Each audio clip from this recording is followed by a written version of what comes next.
Les Phéniciens étaient un peuple de la mer, leurs villes parsemées le long de la Méditerranée orientale, leurs navires tranchant à travers les vagues comme des oiseaux en vol. Mais qui se souvient d'eux? Leur nom résonne légèrement dans des textes anciens, comme un murmure oublié, accroché à peine aux pages de l'histoire. Pourtant, sans eux, une grande partie du monde comme nous le savons n'existerait pas. L'alphabet que nous lisons aujourd'hui, les villes qui sont issues des graines qu'ils ont plantées, et même la façon dont nous comprenons le commerce et la culture ont été façonnés par leurs mains. Pourtant, ils restent enveloppés dans l'ombre d'autres civilisations plus célèbres, Égypte, Grèce, Rome. C'est comme s'ils n'étaient jamais censés se souvenir, comme si leur signification était trop calme, trop subtile ou trop insaisissable pour les livres d'histoire.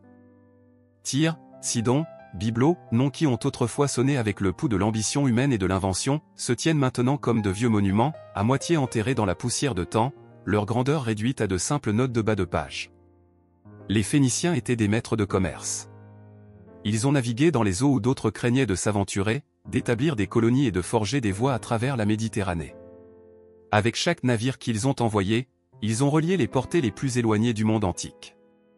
Pourtant, combien de personnes aujourd'hui connaissent vraiment l'ampleur de ce qu'ils ont réalisé? Ils ont conçu le premier grand réseau commercial de la Méditerranée, des rives du Liban moderne aux côtes de l'Afrique du Nord, des rives d'or espagnoles aux marchés animés de l'ancien Proche-Orient. Grâce à ces réseaux animés, ils répandent des biens, des idées et des cultures. Mais au fur et à mesure que les siècles passaient, ce ne sont pas les Phéniciens eux-mêmes qui ont tenu le stylo dans l'histoire. Ce sont les empires qui les ont suivis, les Romains, les Grecs, ceux qui ont hérité de leur héritage, prenant souvent le crédit pour les innovations. La Phénicie et Nès s'étaient enfuis. Mais c'est peut-être leur nature qui a conduit à leur décoloration. Les Phéniciens n'étaient pas des conquérants, ils n'ont pas demandé que les monuments soient construits en leur nom. Au lieu de cela, ils ont construit des empires d'influence. Leur véritable pouvoir n'était pas dans la terre ou dans les armées, mais dans le balancement tranquille, ils tenaient sur le commerce et la culture. Pourtant, l'essence même de leur succès, leur capacité à tisser des fils à travers les mers sans jamais chercher à dominer, a semblé s'échapper lorsque l'histoire marchait. Le monde antique voulait des histoires de rois qui ont construit de vastes empires, de guerriers qui ont conquis les villes et conduit de grandes armées. Mais les Phéniciens n'aimaient pas ça. Ils n'ont pas laissé de structures imposantes, et ils n'ont pas non plus salarié de grandes batailles dans des champs ouverts. Leur victoire était plus silencieuse, le colorant rouge qu'ils ont perfectionné, le vert qu'ils ont fabriqué, l'alphabet qu'ils ont partagé. Ces contributions, bien que massives, étaient invisibles pour ceux qui les sont venus après eux, éclipsés par la puissance de Rome et les philosophies de la Grèce. Pour comprendre la Phénicie, il faut regarder sa géographie, la terre qui a façonné son peuple. C'était un tronçon étroit de côtes, ourlé par les montagnes et la mer Méditerranée. La terre, bien que robuste et difficile, a donné naissance à certaines des personnes les plus innovantes et les plus résistantes dans le monde antique.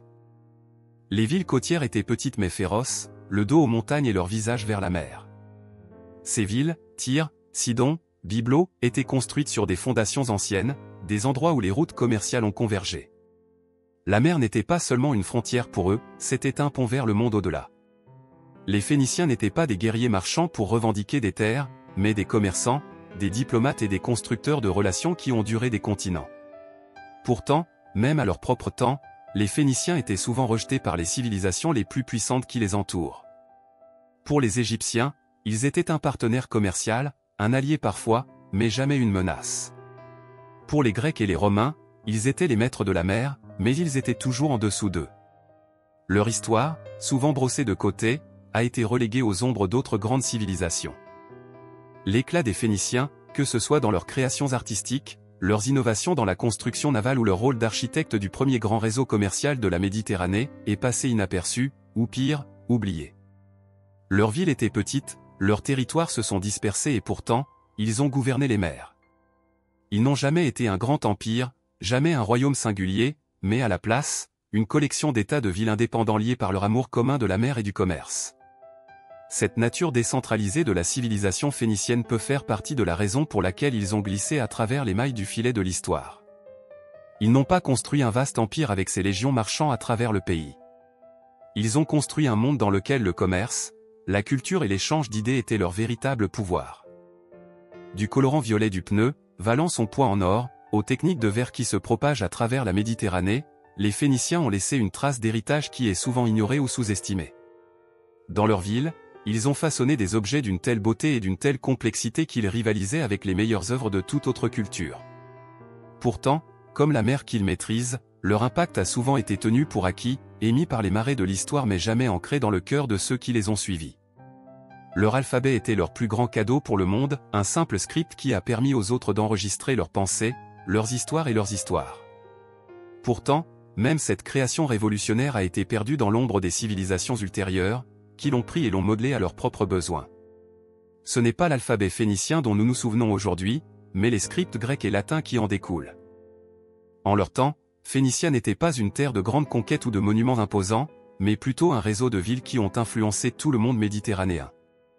Les navires de Tyr ont navigué plus loin que ceux de la plupart des empires, apportant avec eux des idées, des marchandises et des gens de l'horizon au-delà. Mais leur héritage, tangible et profond, a été perdu pour la clameur d'histoires plus fortes. L'histoire de Phénicia est une brillance silencieuse, négligée par l'histoire mais néanmoins durable. Et alors que nous regardons de plus près leur histoire, nous commençons à voir les fils qu'ils ont laissés, tendant la main, reliant toujours le monde antique à nos jours. Les Phéniciens ont peut-être été oubliés, mais ils n'ont jamais vraiment disparu. Les vagues s'écrasent contre le rivage, le même rivage où des pas se pressaient autrefois dans le sable humide il y a des milliers d'années. Avant que le monde ne connaisse leur nom, avant que leurs navires ne gouvernaient les mers, il y avait des gens ici, des gens dont les histoires n'ont jamais été sculptées en pierre, dont les chansons étaient emportées par le vent. Ils vivaient entre les montagnes et la mer, dans un pays où la terre était têtue, où les eaux ont donné plus que le sol.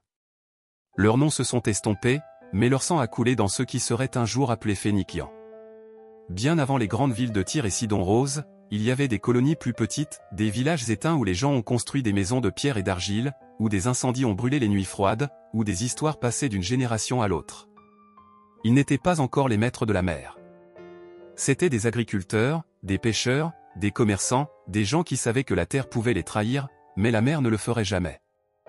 La Méditerranée s'étendait devant eux, sans fin et pleine de promesses, une autoroute vers des endroits invisibles. Personne ne sait vraiment d'où ils viennent. Certains disent qu'ils sont nés de la terre elle-même, qu'ils étaient toujours là, façonnant le littoral avec leurs mains, se taillant des maisons entre les collines et l'eau. D'autres chuchotent des migrations, des gens qui se déplaçaient de l'Est, cherchant refuge, cherchant des opportunités, s'installant le long du rivage où le vent sentait le sel et les vagues portaient des histoires à partir de terres lointaines. Peut-être étaient-ils à la fois, les natifs et les nouveaux arrivants, se mélangeant, forgeant quelque chose de nouveau dans l'espace entre la terre et la mer. Byblo, l'une des plus anciennes villes de l'histoire humaine, s'est tenue bien avant que les Phéniciens ne soient nommés. C'est ici que les premiers signes de leurs ancêtres ont pris racine. Une ville qui chuchota aux dieux, qui échangeait avec une puissante Égypte bien avant que les pyramides ne perçaient le ciel. La terre était difficile, mais les gens étaient plus durs. Ils ont récolté des cèdres, leurs troncs hauts et droits, parfaits pour les navires, pour les temples, pour les maisons des rois. Ils ont appris tôt que ce qu'ils avaient été précieux, que les autres viendraient pour leurs trésors, que la survie signifiait savoir quand se battre et quand échanger. Avec le temps, leurs colonies se sont renforcées. Les petits villages de pêcheurs se sont transformés en ports animés. Les gens ont appris l'humeur de la mer, comment lire ses chuchotements dans le vent, comment faire confiance à ses promesses. Ils ont regardé les étoiles et les ont laissé guider leur chemin. Ils ont construit les premiers bateaux en bois, bruts au début, mais bientôt plus que de simples navires, ils sont devenus des ailes, les transportant à travers les eaux vers des endroits invisibles. Ils n'avaient pas de grandes armées. Pas de soif de guerre. Ils ont construit leur pouvoir dans l'ombre des géants, l'Égypte au sud, la Mésopotamie à l'est, les royaumes et les empires qui ont avalé la terre entière, exigeant un hommage, exigeant une soumission. Mais ces premières personnes, celles qui deviendraient des Phéniciens, savaient quelque chose que les grands conquérants ne faisaient pas, le pouvoir n'a pas toujours été pris par force. Parfois, il a été gagné avec patience, avec intelligence, en sachant le bon moment à donner et le bon moment à prendre. Leurs dieux étaient vieux, plus âgés que les noms que l'histoire se souvient. Ils adoraient les forces qui n'avaient aucune pitié, le soleil qui a brûlé leurs champs, la mer qui pouvait revendiquer leur vie dans un souffle, les tempêtes qui ont déchiré leur village sans avertissement. Ils n'ont pas prié pour le pouvoir. Ils ont prié pour la survie. Et c'est peut-être pourquoi ils ont enduré, tandis que tant d'autres ont été avalés par le temps. Il ne reste pas de dossier des premiers navires qui se sont éteints de leurs côtes, seulement des connaissances qu'ils ont fait. Les premiers marins qui ont pris le risque, qui ont laissé le vent remplir leur voile et ont confiance que l'horizon n'était pas une fin mais un début. Ils ont trouvé des îles où personne n'avait mis les pieds, des côtes où ils pouvaient échanger, des endroits où la terre était plus douce, plus gentille que la leur. À chaque voyage, ils devenaient plus audacieux, leur portée plus large. Le monde a commencé à changer autour d'eux et ils ont changé avec. La terre qui les a élevés n'a jamais été facile, jamais généreuse. Cela les a forcés à être forts, à être ingénieux, à regarder au-delà des collines et des montagnes et de voir un avenir écrit sur les vagues. Ce qui a commencé comme une lutte pour survivre est devenu quelque chose de plus, une faim, un instinct, un mode de vie. Leurs villages se sont transformés en villes, leurs bateaux en bois en flotte, leurs gens dispersés en quelque chose de plus grand qu'ils n'avaient jamais imaginé. Et encore, la mer les appelait. Le vent hurle dans les rues étroites de pneus, portant l'odeur du sel et de la pierre réchauffée du soleil. La mer s'écrase contre les murs, implacable, jamais satisfaite. C'est ainsi que cela a toujours été. Les vagues ne demandent pas la permission. Ils façonnent la terre à leur guise, en sculptant le littoral avec une patience qui décrit les empires. Et ici, sur cette pointe impitoyable du monde, les Phéniciens ont construit leur ville, pas au mépris de la mer, mais en harmonie avec elle. Leur terre n'a jamais été destinée aux empires. Il était trop mince, trop étroit, pressé entre les montagnes et la Méditerranée. Le sol était têtu, les rivières petites. Il n'aurait jamais pu soutenir de vastes armées ou des champs de céréales sans fin. Mais la mer était généreuse. Il a offert un passage lorsque le terrain n'en offrait aucun. Il chuchotait des endroits au-delà de l'horizon, des rives intactes, de richesses attendant d'être prises. Là où d'autres ont vu une barrière, les Phéniciens ont vu une promesse. Tyr, Sidon, Byblos, Arwad, cities qui s'élevaient du rocher, s'accrochant à la côte comme des bernacles, leurs sans-vie n'ont tiré de la terre mais des vagues. Ils n'ont jamais été censés être enclavés. Leur rue menait toujours au port, au navire, à l'attraction agitée de la marée. Chaque ville était une passerelle, un seuil entre ce qui était connu et ce qui était au-delà. Ce n'étaient pas des constructeurs de murs, pas des chercheurs de conquête. Leur empire n'a pas été mesuré en acres mais dans l'immensité de la mer elle-même. À l'est, les montagnes se profilent, sombres et vigilantes, comme pour leur rappeler que la terre ne serait jamais vraiment la leur. Les pentes étaient raides, les forêts épaisses, les sentiers perfides. Au-delà d'eux se trouvent les grands royaumes de la Mésopotamie, affamés pour toujours, à jamais en expansion. Les Phéniciens savaient mieux que de les combattre. Les montagnes étaient leurs boucliers, leurs tuteurs silencieux. Ils laissaient les empires de la terre salarier leurs guerres, tirant leurs frontières dans le sang, alors qu'ils glissaient inaperçus dans l'eau, tissant des routes commerciales qu'aucune épée ne pouvait séparer. Le littoral a été déchiqueté, imprévisible, une série de criques et de criques qui offraient à la fois refuge et danger. Certains endroits étaient des ports sûrs, où les navires pouvaient se reposer, où les marins pouvaient boire et réparer leurs voiles. D'autres étaient des pièges, où la mer est devenue violente sans avertissement, où même les plus qualifiés pouvaient être avalés entiers. Mais les Phéniciens n'ont pas craint l'eau. Ils l'ont étudiée, ont appris ses rythmes, en sont en fait partie.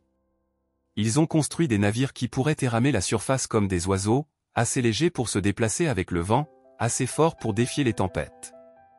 Ils ont regardé le soleil se coucher dans les vagues chaque nuit et se lever à nouveau chaque matin, comme si la mer elle-même respirait. Ils connaissaient ses humeurs, ses températures. Ils l'ont parlé dans la langue du bois et de la voile, des graphiques d'étoiles et des prières chuchotées. Et il leur a répondu, les portant plus loin que n'importe qui auparavant. Leur port était leur forteresse, leur expédition leurs armes. D'autres civilisations ont construit des murs pour empêcher les ennemis. Les Phéniciens ont construit des flottes pour les faire avancer. Lorsque la guerre est arrivée, ils n'ont pas envoyé des armées, ils ont disparu à l'horizon, glissant à travers les doigts des rois et des empereurs qui pensaient que le monde pouvait être tenu par la force. Chaque grain de sable sur leur plage y avait été lavé par le temps, façonné par les marées agitées. Leur ville n'était pas différente. Ils n'ont pas grandi par la conquête, mais par le mouvement, par le commerce, à travers les accords silencieux conclus entre des étrangers à travers la mer. Ils ne se sont pas battus pour la terre, car la terre ne pourrait jamais les tenir. Leur royaume n'avait pas de frontières, seulement des courants. La mer les avait faits et la mer les maintenait. Et tant qu'il y avait de l'eau sous leur coque, ils ne seraient jamais vraiment perdus. Les vagues chuchotaient leur nom bien avant que l'histoire ne les sculpte en pierre. Tyr, Sidon, Byblos, Arwad, se promenant de la mer comme des histoires qui attendent d'être racontées. Ils n'ont pas été construits par accident. Ce n'étaient pas les enfants de la guerre. Ils sont nés du sel et du vent, des mains agitées de ceux qui ont refusé d'être mis en cage par la terre. Ils n'ont pas attendu que Destiny les façonne, ils se sont façonnés, brique par brique, mât par mât, atteignant quelque chose de plus grand que la survie. Biblo était l'aîné, ses racines s'emmêlaient dans les os des civilisations oubliées. Avant que le monde n'ait des noms pour les choses, il se tenait, son port ouvert, ses habitants écoutant les vagues. Les Égyptiens sont venus, dessinés par le cèdre, leurs grands navires fins du bois qui construiseraient leur temple et porteraient leurs dieux. Les habitants de Byblo ont appris rapidement comment échanger, comment lire la faim dans les yeux d'un marchand, comment transformer la mer en richesse. Leurs rues ont pulsé de voix de l'autre côté des eaux, leurs marchés épais d'épices, de papyrus, d'or. Ils ont construit, non pas pour la guerre, mais pour le rythme sans fin de l'échange. Et au fil des années, ils sont devenus plus qu'une ville. Ils sont devenus une balise, un endroit où le monde est venu au troc, pour chuchoter des secrets, pour laisser une trace de lui-même. Sidon se leva avec le soleil, une ville de verre et des rêves violets. Ici, les artisans travaillaient du feu et du sable, façonnant des vaisseaux qui ont attrapé la lumière et ont fait que les hommes se sentent comme des dieux. Le colorant des rois traversait les rues de Sidon, tiré de minuscules coquilles tenaces qui s'accrochaient aux rochers, saignent leur couleur et disparaissaient. Une seule robe teinte dans le violet de Sidon valait plus que la vie d'un homme. Ils ont compris la beauté, mais plus que cela, ils ont compris la valeur. Ils savaient comment donner au monde ce qu'ils avaient, comment faire en sorte que les empereurs se penchent pour une couleur, comment laisser leur nom se glisser dans les veines de l'histoire sans jamais élever une épée. Tyr était la ville de défiance, celle qui ne serait pas brisée, celle qui a transformé la mer en sa forteresse. La terre n'a jamais été suffisante, alors ils ont été intégrés dans l'eau, ont soulevé des tours contre la marée, étendu les mains à l'horizon et osé le monde pour les arrêter. Lorsque les conquérants sont venus, ils ont ri de leur forteresse insulaire, leurs murs s'embrassaient par la mousse, intouchables. Ils connaissaient le poids de la patience. Ils savaient comment disparaître lorsque le monde est venu chasser, comment laisser le temps s'user même le plus féroce des rois. Et lorsque les tempêtes passaient, lorsque les incendies se sont épuisés, ils étaient toujours là, s'élevant des ruines, plus forts qu'auparavant. Arwad était le plus petit, le plus solitaire, une forteresse à flots. Une ville insulaire, bercée par les vagues, où l'horizon a avalé le ciel, et les murs retenaient plus que de simples ennemis. C'était un lieu de marins, de ceux qui vivaient et sont morts par la marée, où chaque pierre, chaque maison, chaque souffle a été prise au mépris de la fin de la mer. Ce n'était pas une ville qui demandait le pouvoir, seulement la survie. Mais dans cette survie, c'est devenu quelque chose de plus, un avant-poste de résilience, une promesse qu'aucune force, pas même la mer, ne pouvait les effacer. Ils ne se sont pas appelés un empire, mais leur portée s'étendait plus loin que n'importe quel royaume. Ils ne marchent pas avec des armées, mais leur influence a façonné le monde. Leurs villes n'ont pas été conçues pour conquérir. Ils ont été construits pour durer. Et à mesure que les vagues montaient et tombaient, alors que les empires s'effondraient et que de nouveaux se levaient à leur place, les villes phéniciennes sont restées, chuchotant à la marée, attendant ceux qui pouvaient encore entendre leur nom. Le vent pressa contre les voiles, les étirant tendus, tirant le navire vers l'avant comme un murmure des dieux. Sous la coque, la mer secoua, agitée et sans fin, une chose vivante avec une volonté qui lui est propre. Mais les hommes à bord ne le craignaient pas. Ils savaient que sa langue avait appris son humeur depuis le moment où il pouvait marcher. Pour d'autres, l'océan était une bête, inconnue, dangereuse, quelque chose à craindre. Pour eux, c'était à la maison. Aucun royaume n'avait jamais été construit sur l'eau auparavant. Les rois ont régné de leur trône de pierre, des armées ont marché sur des routes sculptées dans le pays. Mais les Phéniciens n'avaient pas de murs pour les protéger, pas de plaines fertiles pour les nourrir, pas de grandes rivières pour façonner leur pouvoir. Ils n'avaient que la mer, et ils se sont donc comportés. Ils n'ont pas demandé la permission. Ils ont pris leur cèdre et ont sculpté les premiers navires, petits au début, puis plus forts, plus rapides, plus audacieux. Les enclavés ont regardé avec émerveillement ces étranges hommes disparaissaient au-delà de l'horizon, dans l'inconnu, et ne sont pas retournés, mais plus riches, plus sages, remplis de histoires de terres lointaines et de trésors invisibles. Alors que d'autres craignaient les profondeurs, les Phéniciens ont écouté les vagues, les laissé guider leurs mains, les laissé décider du cours de leur avenir. Un par un, les ports du monde leur ont ouvert. L'Égypte, ces temples dominants comme des géants, les a accueillis pour leurs cèdres, leurs verres, leurs colorants violets, la couleur des dieux et des rois. Les terres de la Mésopotamie, anciennes et sages, ont pris leurs navires en échange d'argent et d'épices, de luxe que seule la mer pouvait transporter. Même les guerriers féroces de l'Égéen, des hommes qui ont vu l'océan comme un champ de bataille, se sont retrouvés à chercher des marchandises phéniciennes, leurs armes ont payé avec l'or de la mer. Les navires ont grandi, leurs voiles plus ambitieuses. Ils ont étudié les étoiles, ont appris leurs noms, leur laissant sculpter les voies dans l'obscurité. Ils ont construit des navires qui pourraient érafler l'eau comme des oiseaux, rapides et intouchables. Chaque planche, chaque corde, chaque ongle a été placé avec des connaissances transmises à travers les générations, connaissances qu'aucun conquérant ne pouvait voler, aucun empire ne pouvait effacer. Ils ont navigué plus loin que n'importe qui devant eux. Passé les terres du Nil, passant les ruines des royaumes déchus, passant même les piliers qui ont marqué la fin du monde connu. Là où d'autres ont vu un abîme, ils ont vu la possibilité. Ils ont mis les pieds sur des rives lointaines, où l'air sentait différent, où les arbres portaient des fruits qu'ils n'avaient jamais goûtés, où les gens les regardaient avec crainte et soupçon. Et puis, comme toujours, ils ont échangé. Ils n'avaient pas d'épée, pas besoin d'effusion de sang. Le leur était un royaume construit sur la confiance et la ruse, en sachant ce que les autres voulaient avant même de le savoir eux-mêmes. Ils n'ont pas conquis, mais leur influence s'est propagée plus large que n'importe quel empire. Leurs pièces de monnaie ont changé de main sur les marchés qu'ils n'avaient jamais vus, leurs colorants ont coloré les robes des rois qu'ils ne rencontreraient jamais. La mer les avait rendus puissants, non pas parce qu'ils l'ont commandé, mais parce qu'ils l'ont compris d'une manière que personne d'autre ne pouvait. Et pourtant, les vagues les ont appelés en avant. Une seule marque dans le sable. Une ligne, une courbe, un symbole rayé dans la pierre, pressé dans l'argile. Il parle sans voix, atteint le temps, porte le sens même lorsque les mains qui l'ont écrit sont de la poussière.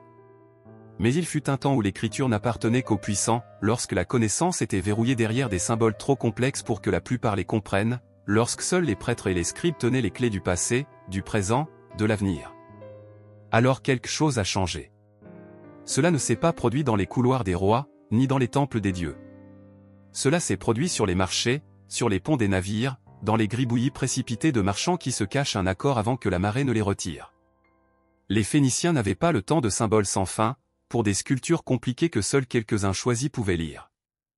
Ils avaient besoin de quelque chose de rapide, quelque chose de net, quelque chose qui pourrait bouger aussi vite que leur navire, aussi vite comme leur métier. Et donc, ils ont dépouillé l'écriture à ses os. 22 lettres. C'était tout. Pas de milliers de signes, pas de mémorisation sans fin. Ils sonnent juste, simples, clairs, chacun debout pour une seule respiration, un seul mouvement de la langue. Pas de barrière, pas de porte. Un pêcheur pourrait l'apprendre. Un enfant pourrait l'apprendre. Il a glissé de la main en main, de la ville en ville, plus vite que l'or, plus précieux que n'importe quelle cargaison. Le monde ne s'est pas rendu compte de ce qui s'était passé, pas au début. Les symboles se répandaient tranquillement, sans prétention, nichés dans les archives des commerçants, gravés sur la poterie, chuchotés entre les scribes qui ont vu l'avenir se dérouler en coups d'encre. Mais le changement avait commencé. En Égypte, où les dieux ont parlé en images élaborées, les marchands ont commencé à gratter les lettres phéniciennes aux côtés des hiéroglyphes, testant leur poids, leur pouvoir. En Mésopotamie, où l'écriture avait été le trésor gardé des temples, certains ont regardé ces lettres et ont vu quelque chose de dangereux, quelque chose qui pourrait libérer les connaissances des mains de l'élite. Les Grecs l'ont pris, l'ont façonné, le laissent se tordre et tourner dans leur propre langue, lui ont donné des voyelles qui dansaient sur les lèvres comme des vagues sur le rivage. Les Romains, affamés de contrôle, l'ont taillé en loi, dans l'histoire, dans le langage du pouvoir lui-même. Et pourtant, les lettres se sont déplacées. À travers les continents, au fil des siècles, ils se sont glissés entre les mains des poètes et des prophètes, des rois et des rebelles, de ceux qui souhaitaient laisser quelque chose derrière cette période ne pouvaient pas effacer. Ils ne portaient pas d'épée, mais leurs paroles ont conquis le monde. Le vent portait leur voix à travers la mer. Des accents différents, différents tons, mais toujours le même rythme, la même impulsion. Une ville s'appelait Tyr, un autre Sidon, un autre Byblo, un autre Arwad. Chacun se tenait seul, mais aucun n'était vraiment séparé. Aucun roi ne s'est assis sur un grand trône pour les gouverner tous. Aucun grand empire ne les a attachés avec des chaînes de conquête. Ils n'ont répondu qu'aucun empereur, aucun suzerain, aucune bannière unique ne s'étendait sur leur terre. Et pourtant, lorsque les vagues chuchotaient leur nom, c'était toujours avec le même souffle, les Phéniciques. Ils n'étaient pas un royaume dans la façon dont le monde comprenait les royaumes. Il n'y avait pas de capitale, aucune couronne n'est passée de père en fils, pas d'armée marchant sous un seul drapeau. Au lieu de cela, il y avait des villes, chacune féroce à part entière, chacune fière, chacune façonnant son propre avenir. Les mains de Sidon travaillaient avec du verre et de la teinture, tachant le monde avec la couleur des rois. Byblo a inspiré l'odeur de Cédar, son bois se promenant l'histoire elle-même. Le pneu se tenait inébranlable dans la mer, ses murs embrassés par des vagues, ses marchands portant le poids du commerce sur leurs épaules. Arwad, petit et inflexible, est sorti de l'eau comme un murmure de défi. Ils ont concouru, parfois amèrement. Ils se sont battus, parfois férocement. Mais ils n'ont jamais cassé. Lorsqu'une ville vacilla, une autre portait son poids. Lorsqu'une flotte a été perdue dans une tempête, les autres ont rempli l'espace laissé derrière, leur voile prenant le relais, leur navire poussant vers l'avant. Ils n'avaient pas besoin d'une seule règle pour les lier ensemble. La mer l'a fait pour eux. Il a cousu son sort à chaque marée, a tiré son avenir à chaque vague. Ils parlaient différentes langues, transportaient différentes coutumes, mais ils savaient tout ce que cela signifiait appartenir à l'eau, pour écouter son appel, pour y répondre sans crainte. Et donc, alors que les rois et les empires ont mené des guerres pour la terre, ils ont construit quelque chose de plus grand. Un réseau, une compréhension, une impulsion qui les a connectés même lorsque les terres entre elles ne l'ont pas fait. D'autres ne pouvaient pas le voir, ne pouvaient pas comprendre comment un peuple pourrait être si séparé mais si entier. Mais ils n'avaient pas besoin que les autres comprennent. Ils n'avaient besoin que de la mer. Et la mer ne les a jamais échoués. L'odeur d'encens brûlante s'enroula à travers le temple, épais et lourd, s'élevant vers les cieux. Un prêtre, ses robes coulant comme des vagues dans la takraï à torse, a tracé des symboles dans l'air, sa voix basse et régulière. Les gens regardaient, essoufflés, l'offrande, sang ou flamme, grain ou vin, était donnée aux dieux. Baal, Astarte, Melkar. Non plus anciens que la mémoire, non parlé dans des chuchotements, non qui tenaient le sort de la ville à leur portée. À l'extérieur, le roi se tenait sur les marches, son visage illisible, ses mains jointes derrière son dos. Il a régné, mais il n'a pas régné seul. Sa couronne n'a pas fait tomber les pluies où les marées se tournent. Son pouvoir n'était pas sculpté dans la pierre mais écrit dans l'équilibre délicat et changeant entre les dieux et le peuple. Il n'était pas un dieu lui-même, pas comme les pharaons de l'Égypte, pas comme les empereurs qui viendraient après. Il marchait parmi son peuple, parlait la langue, toucha la même terre. Mais son devoir était plus lourd que l'or, plus fragile que le verre. Un roi phénicien n'a pas hérité de son trône et s'asseoir pour regarder son royaume grandir. Il s'est battu pour cela. Pas avec des épées, bien que la guerre soit venue, comme elle l'a toujours fait, mais avec le commerce, avec des alliances, avec la danse silencieuse et prudente de la diplomatie qui a fait battre le cœur de sa ville. Il était le pont entre le passé et le futur, entre la terre et la mer. Sa parole a façonné les navires qui naviguaient, les marchands qui troquaient, les scribes qui ont enregistré les offres qui ont construit des empires. Il surveillait les quais autant que les temples, comptait la cargaison aussi attentivement que les prêtres comptaient les offres. Et pourtant, même il baissa la tête lorsque les prêtres ont parlé. Les dieux étaient plus âgés que les rois, et leur faveur ne pouvait pas être achetée avec le pouvoir seul. Les prêtres, drapés de lin, les yeux bordés de colle, ont maintenu le poids de l'invisible. Ils lisent les étoiles, chuchotaient des présages, portaient les paroles des dieux dans leur bouche. Lorsque les vents hurlèrent trop fort, lorsque les récoltes ont échoué, lorsque la mer a avalé plus qu'il n'en a donné, ce sont les prêtres qui se tenaient entre la peur et l'espoir. Les gens ont cherché à eux pour obtenir des réponses, pour des signes. Et les prêtres, sages et savants, tournèrent leur regard vers les cieux, vers les flammes, les motifs cachés dans l'inconnu. Ils ont conseillé les rois, mais ils ne les ont pas servis. Ils ont servi quelque chose de plus grand. Il n'y avait pas de souverain sur toute la Phénicie, pas de grand prêtre qui commandait toutes les villes. Chaque ville avait son propre roi, ses propres prêtres, sa propre façon de marcher entre le pouvoir et la foi. Mais l'équilibre était toujours le même. Les rois ont régné sur la terre. Les prêtres ont gouverné l'invisible. Et entre eux, Phénicia était inébranlable. Même lorsque les marées menaçaient d'augmenter. Une mère se tenait près du rivage, ses doigts se resserrant autour du tissu de sa robe alors qu'elle regardait les voiles disparaître au-delà de l'horizon. Son fils était sur ce navire, ses mains stables sur les cordes, son visage se tourna vers des terres qu'elle ne verrait jamais. Il n'avait que 16 ans, mais la mère l'avait déjà revendiqué. Cela les avait tous revendiqués. De retour dans la ville, un marchand passa ses doigts sur le bois poli de ses marchandises, ses yeux scannant le marché. Il a parlé avec la confiance d'un homme qui connaissait sa place, qui avait construit sa richesse à travers des mains tachées de sel et des nuits blanches. Un noble le dépassa, des robes coulant, de l'or scintillant sur ses poignets, l'odeur d'épices rares traînant derrière lui. Le marchand baissa légèrement la tête, pas hors de soumission, mais respect. Dans cette ville, le pouvoir n'a pas été mesuré par le sang seul. Les rues ont pulsé de la vie. Les enfants se sont éloignés entre des stands, leur rire qui sonne dans les airs. Un tisserand fredonna alors qu'elle tourna le fil entre ses doigts, ses mains se déplaçant avec l'habileté des générations. À proximité, la femme d'un pêcheur se tenait à une table, sa voix tranchante alors qu'elle marchait sur le prix de la prise de la journée. C'était Phénicia, pas juste une terre de marins et de commerçants, mais un monde de constructeurs, d'artisans, de penseurs. Il y avait ceux qui ont gouverné et ceux qui ont servi, mais la richesse avait un moyen de changer les mains comme la marée. Un pêcheur pourrait se lever s'il avait de la chance. La fille d'un marchand pourrait commander plus que le fils d'un noble si elle tenait les bonnes connexions. Ce n'était pas un monde sans barrières, mais ces obstacles n'étaient pas incassables. Les femmes se sont déplacées dans ce monde avec un pouvoir tranquille. Certains ont supervisé le commerce, signant des accords qui ont envoyé des navires à travers la mer. D'autres avaient tendance à des maisons où des histoires ont été transmises comme des héritages, où les filles ont appris le poids de la responsabilité aux côtés de leurs frères. Dans les temples, les prêtresses étaient égales aux hommes, leur voix portant les prières d'une ville. La nuit, les maisons vacillaient de lampe à lampe. Les familles se sont rassemblées, partageant des repas d'olives, de poissons et de pain encore au chaud du feu.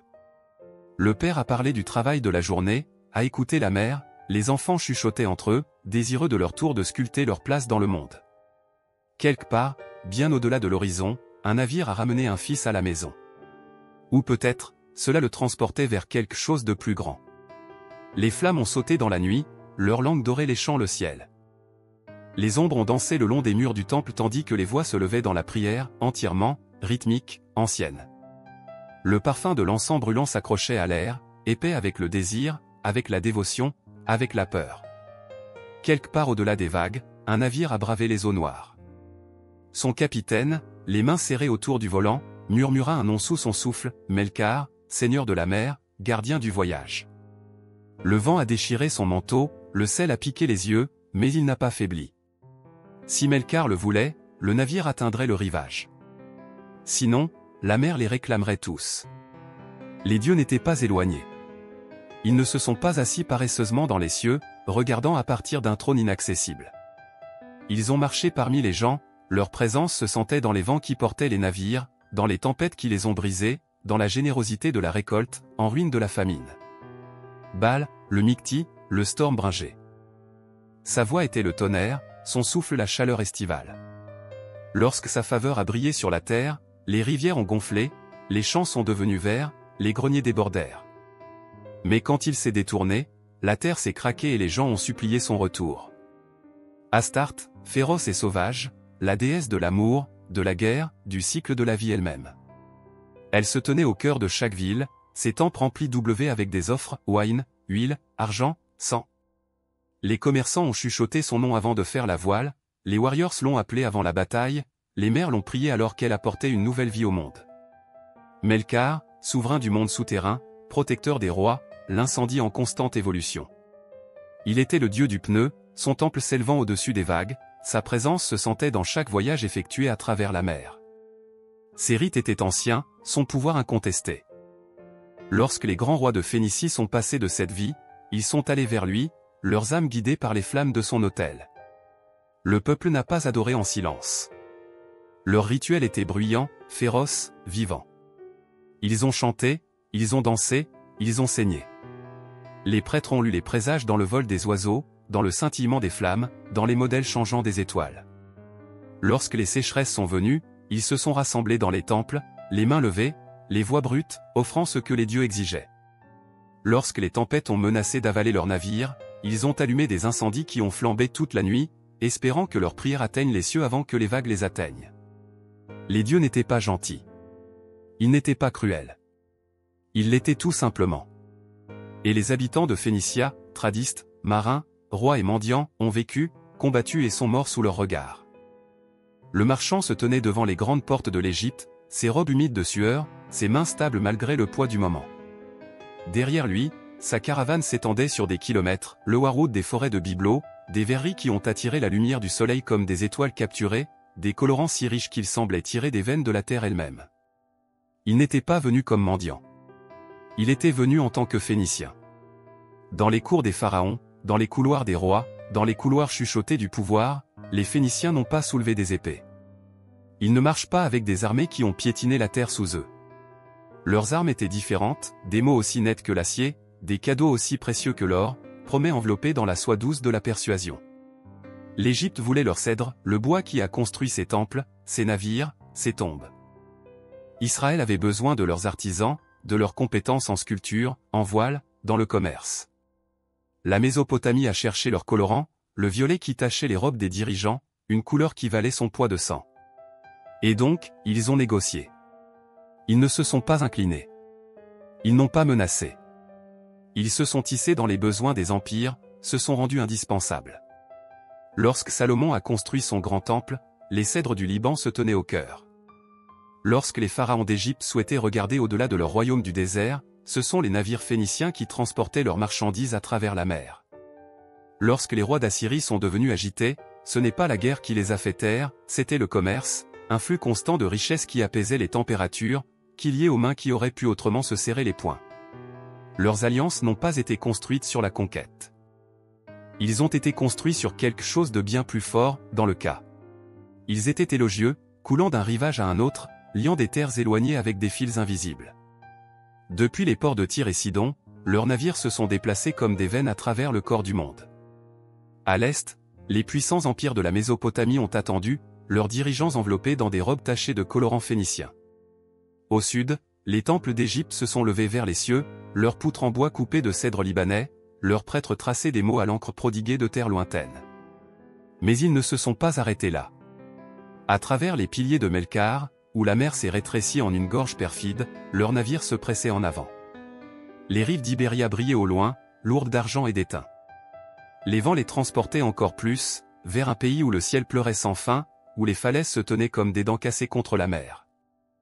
Les îles du Nord, distantes et froides, où les gens parlaient en langue rugueuse mais connaissaient le poids de l'or.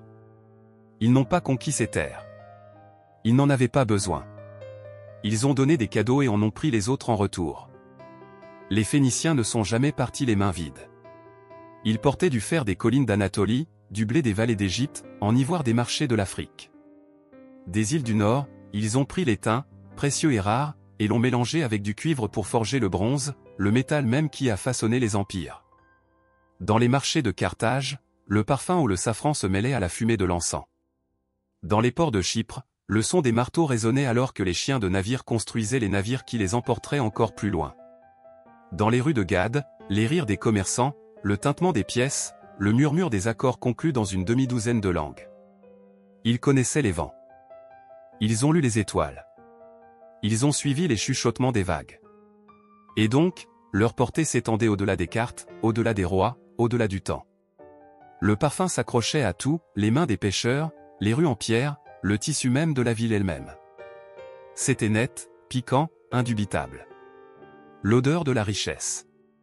Sur les rives rocheuses de pneus, les hommes se penchaient sur des bassins en bois, leurs doigts tachés du violet profond, leur peau se durcit par des années de travail. Les minuscules coquilles de murex gisaient en tas autour d'eux, se sont ouvertes, leurs secrets volés. Drop par goutte, le liquide à l'intérieur a été collecté, exposé à l'air, transformé. D'abord un jaune pâle, presque maladif, puis vert, puis en approfondissant, en détendant, jusqu'à ce qu'il devienne quelque chose de contre-nature, quelque chose d'impossible. Une couleur qui ne sait pas s'estomper. Une couleur qui a refusé d'être oubliée. Violet. C'était plus que la teinture. Il était tissé de puissance en tissu. Une seule bande sur une robe pourrait changer la valeur d'un homme. Un vêtement y a trempé pourrait marquer un souverain d'un roturier. Il n'y avait pas de substitut. Aucune autre personne ne pouvait le faire, aucune autre ville ne pouvait le produire en une telle abondance. Tyr tenait le secret, et le monde se pencha à ses pieds pour l'avoir. Mais ce n'est pas seulement le colorant qui rendait les pneus riches. De ces ports jumeaux, des navires gémissaient sous le poids des marchandises. Argent d'Ibéria, vert de Sidon, cèdre des montagnes, or du Nil. Les quais n'ont jamais été silencieux, le marché ne vide jamais. Les marchands avec des sacs à main lourds remplissaient l'air de bonnes affaires, des esclaves déchargés des amphores sous les yeux vigilants de leurs maîtres, l'odeur d'épices et de sueur épaisse dans la chaleur. Le pneu n'était pas le plus grand des villes phéniciennes. Ce n'était pas le plus ancien. Mais c'était le cœur battant d'un empire sans frontières, un royaume sans couronne. Les rois étaient assis sur son trône, mais la richesse était le vrai souverain ici. L'or parlait plus fort que le sang. Et ainsi, la ville se leva, ses murs s'étendant vers le ciel, son influence dépassant bien au-delà de la mer. Mais la richesse engendre l'envie, et le pouvoir n'est jamais laissé incontesté. Les vagues chuchotaient des secrets, seulement les audacieux n'osaient écouter. Le sel s'accrochait à leur peau, le goût de la mer ouverte à jamais imprimé sur leur langue. L'horizon n'était pas une frontière, c'était un défi. Le soleil a brûlé le dos, le vent a tiré sur leurs voiles, mais rien ne pouvait les retenir. Pas peur. Sans aucun doute. Pas les voix qui les ont avertis de l'inconnu. Ils n'avaient pas de carte, seulement les étoiles. Aucune garantie, seulement instinct.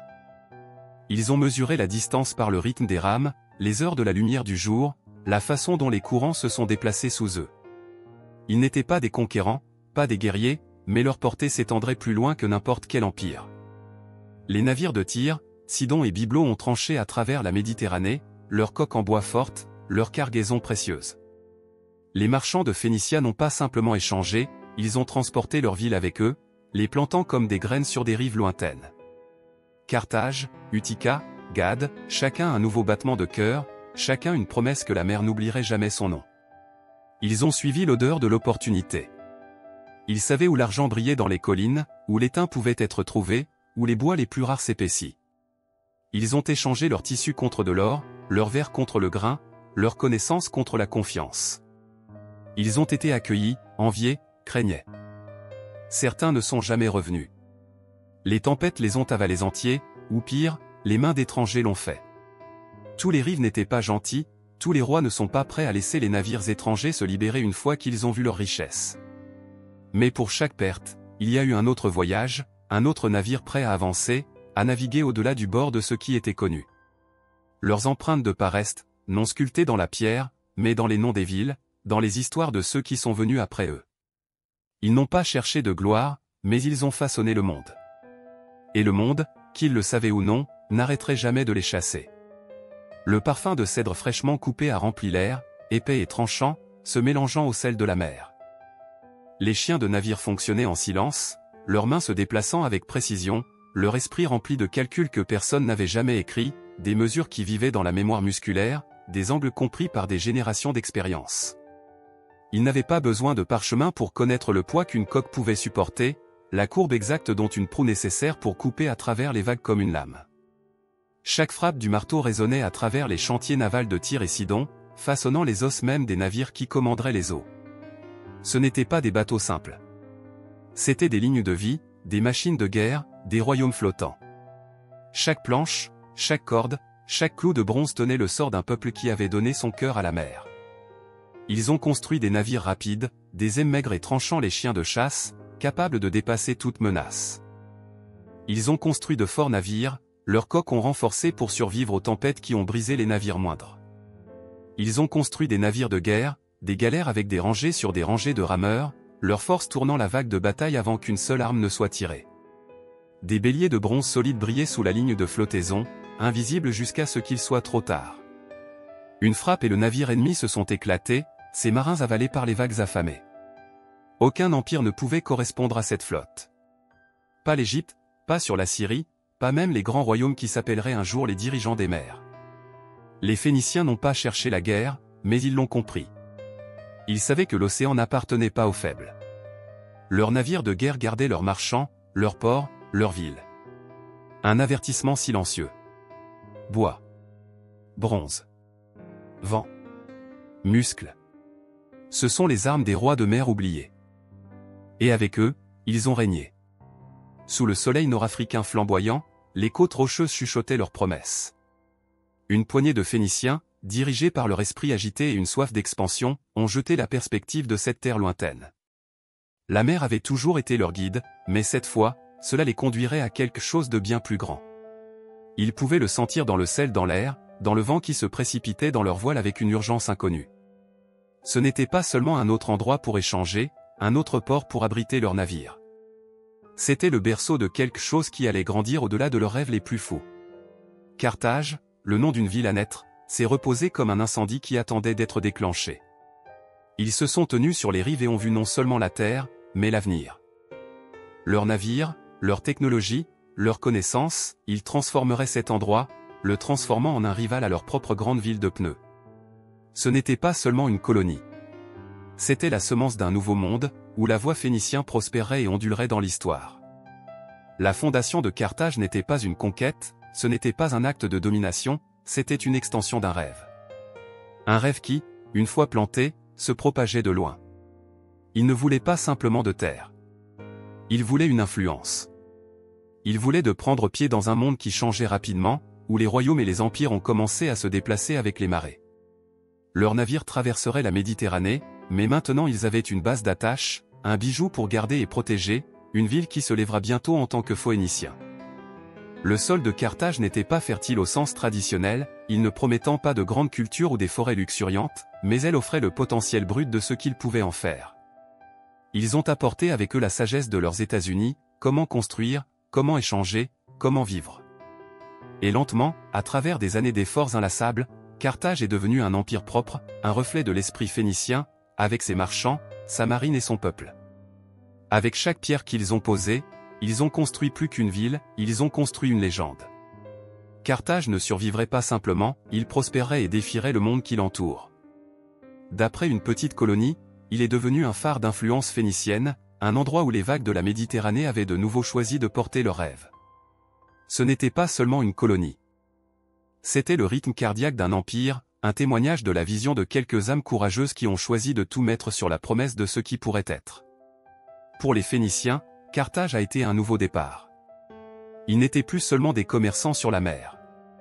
C'étaient des créateurs, des constructeurs, des guerriers dans un monde qui ne pouvait plus les ignorer. Ils ont façonné le monde avec leurs ambitions, leurs navires et la conduite implacable qui les avait toujours définis. La ville de Carthage s'est développée, a prospéré, avec le temps, est devenue plus que quiconque aurait pu l'imaginer.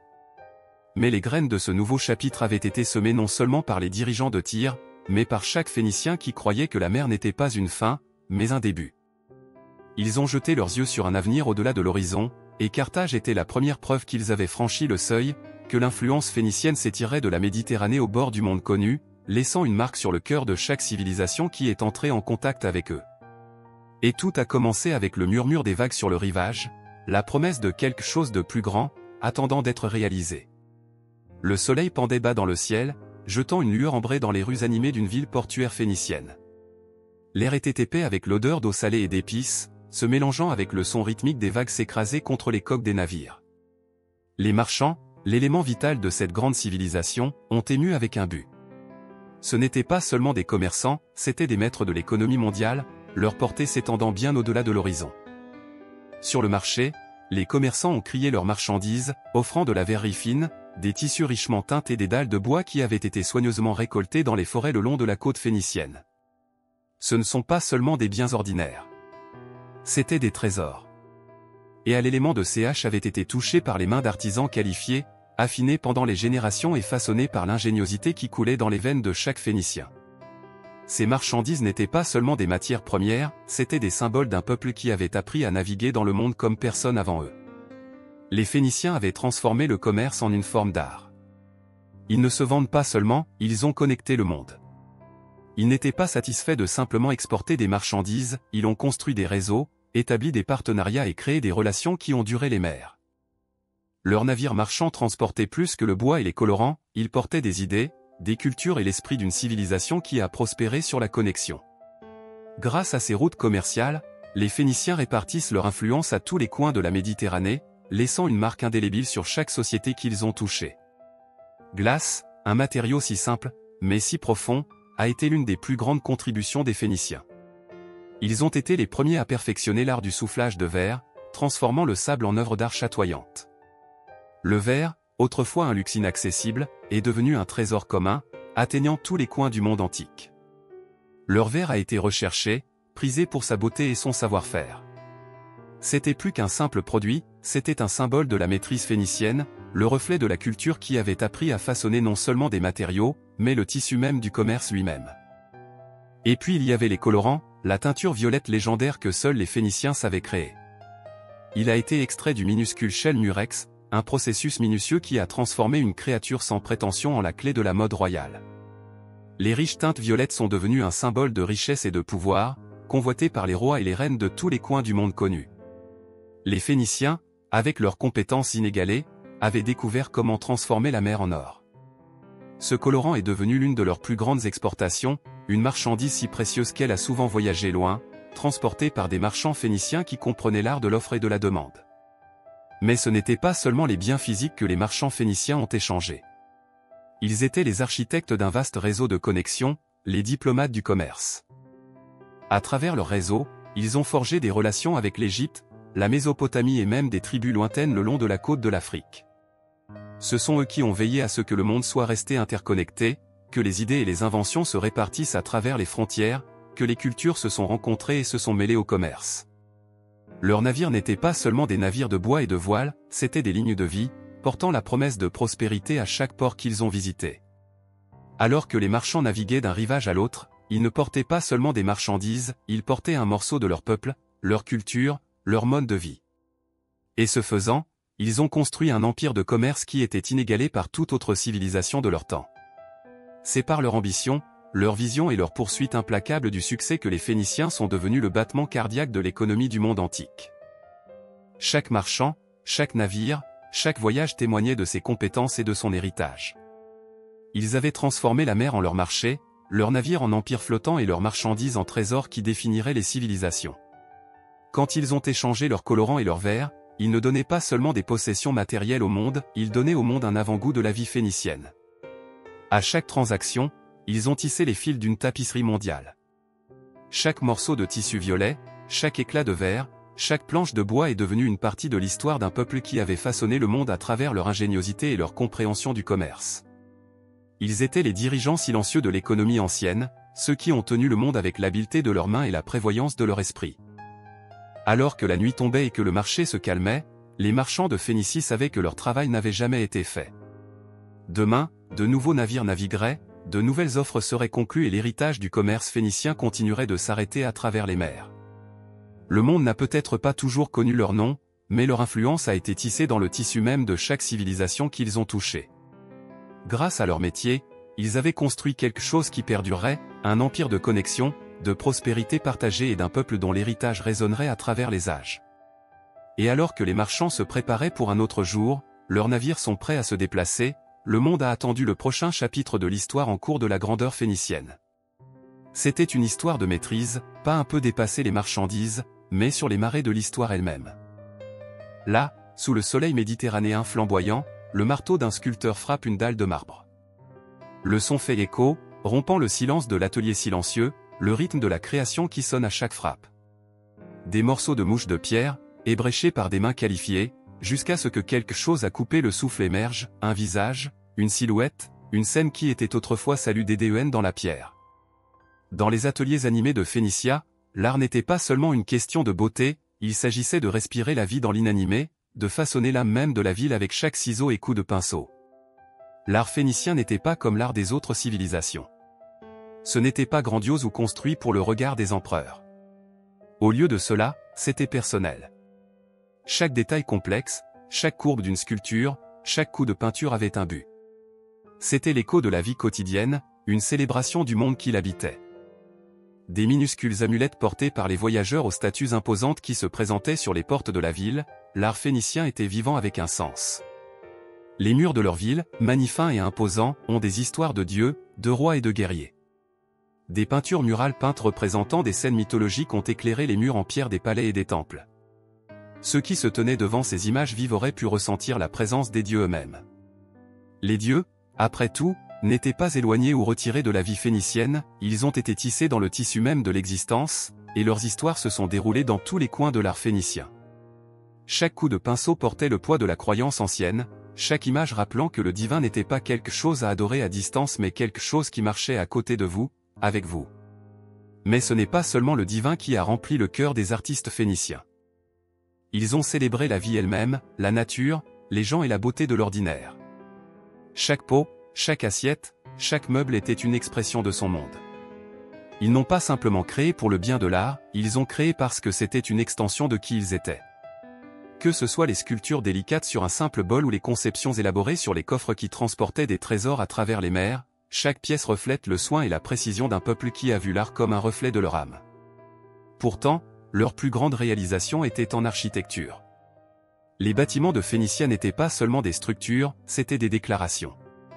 Ils étaient un symbole de ce que les Phéniciens avaient accompli, leur maîtrise sur les matériaux, leur ingéniosité et leur vision. L'architecture phénicienne, bien que souvent construite avec simplicité, possédait un pouvoir qui transcendait la simple fonction. Les grands temples et les murs de la ville imposants semblaient sortir de la terre, non pas comme une réflexion après coup, mais comme un témoignage vivant de leur croyance dans les domaines physiques et spirituels. La ville de Tyr, avec ses murs imposants et ses superbes portes, était un monument à leur prouesse d'ingénierie. Ces murs massifs, chacun de la pierre s'adaptant parfaitement au suivant, offrent plus qu'une simple protection, ils ont dit au monde que Phénicia était un lieu de force, un lieu d'endurance. Chaque fois qu'un ennemi levait les yeux vers ces murs, il savait qu'il regardait le cœur même d'une civilisation qui maîtrisait non seulement la mer mais l'art de construire des empires. Ce sont les temples qui ont le plus capturé l'essence de l'art phénicien. Ce n'étaient pas seulement des lieux de culte, ils étaient des incarnations des dieux eux-mêmes, conçus pour refléter leur pouvoir, leur mystère, leur crainte. Les colonnes, souvent garnies de sculptures complexes d'animaux ou de dieux, s'étendaient vers les cieux, rappelant à tous ceux qui sont entrés qu'ils se tenaient sur un sol sacré. À l'intérieur, les statues, certaines dominant plus de 20 pieds de haut, ont déclenché des yeux sculptés pour percer le cœur de l'adorateur. Entrer dans un tel temple, c'était entrer dans un monde de dévotion, assister à la divine rendue tangible. L'art de Phénicia n'était pas limité à un seul milieu, ni à un seul endroit. Il s'est répandu, dans toutes les directions, comme si toute la civilisation était en train de devenir un grand chef-d'œuvre collectif. Les artistes ont travaillé dans l'argile, la pierre, l'ivoire et le bois, créant des designs complexes qui pourraient être trouvés dans les endroits les plus inattendus. Un simple cadre de porte pourrait tenir l'image d'un dieu marin, sculpté dans le bois en tant que protecteur de la maison. Un petit bijou apparemment insignifiant pourrait révéler l'image d'une déesse, emportant avec elle le pouvoir de la faveur divine. C'est dans ces petits détails intimes que l'art phénicien a vraiment prospéré, car c'était l'art destiné à être transporté avec vous, vécu et vénéré dans tous les aspects de la vie. Et puis, il y avait les œuvres monumentales, sculptures, statues et bâtiments qui dominaient les villes comme les sentinelles silencieuses.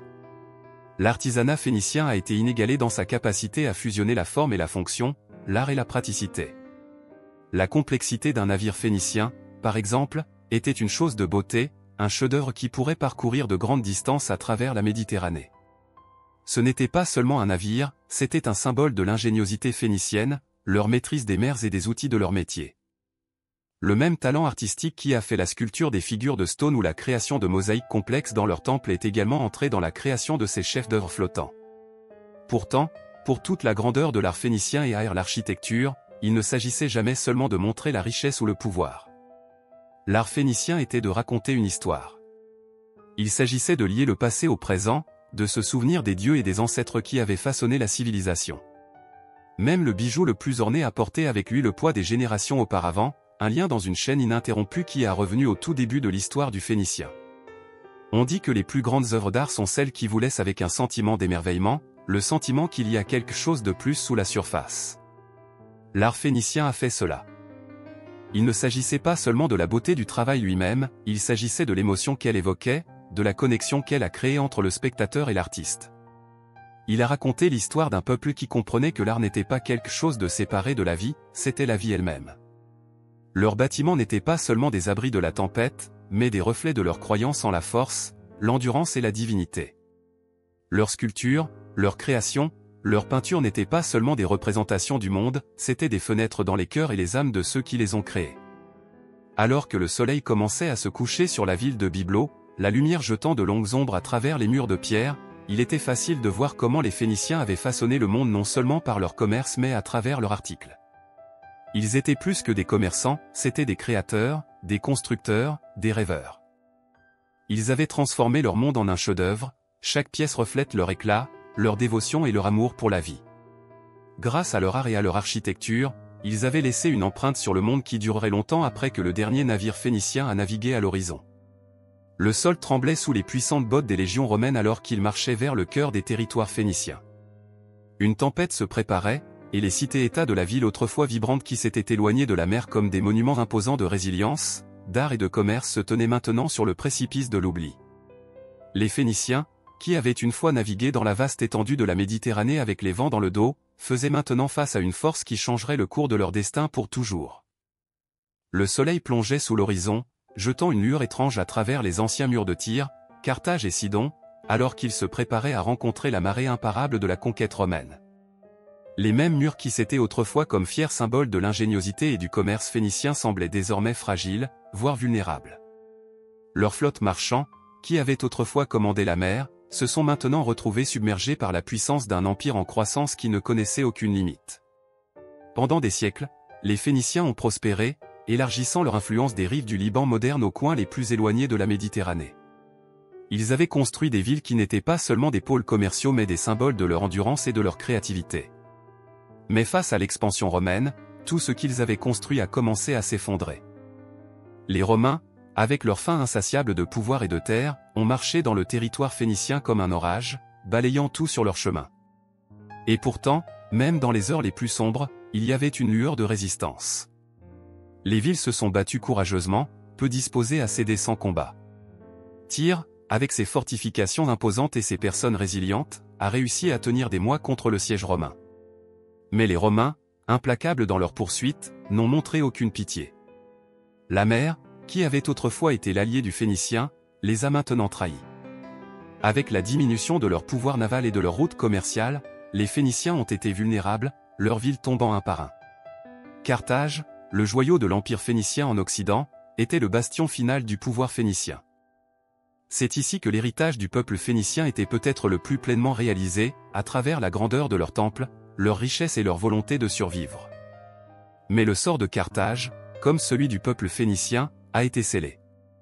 En 146 avant notre ère, après une guerre brutale et sanglante, les Romains ont assiégé Carthage. La grande ville autrefois, avec ses murs imposants et ses ports animés, a été réduite en décombres. Les Romains, dans leur victoire, n'ont pas simplement conquérir, ils ont cherché à effacer toutes les traces de l'héritage phénicien, brûlant la ville au sol et semis de sel dans la terre pour s'assurer que rien ne grandirait. La chute de Carthage a marqué la fin d'une époque, le dernier chapitre d'une histoire qui avait duré des siècles.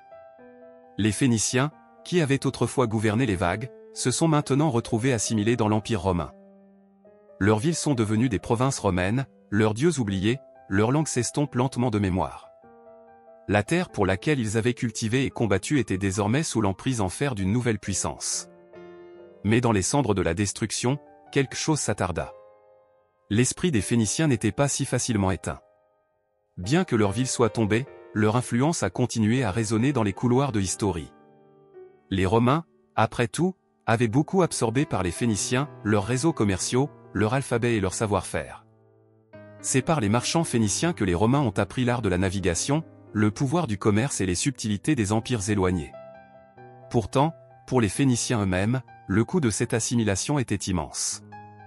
Leur liberté, leur autonomie, a été perdue à la suite de la conquête romaine.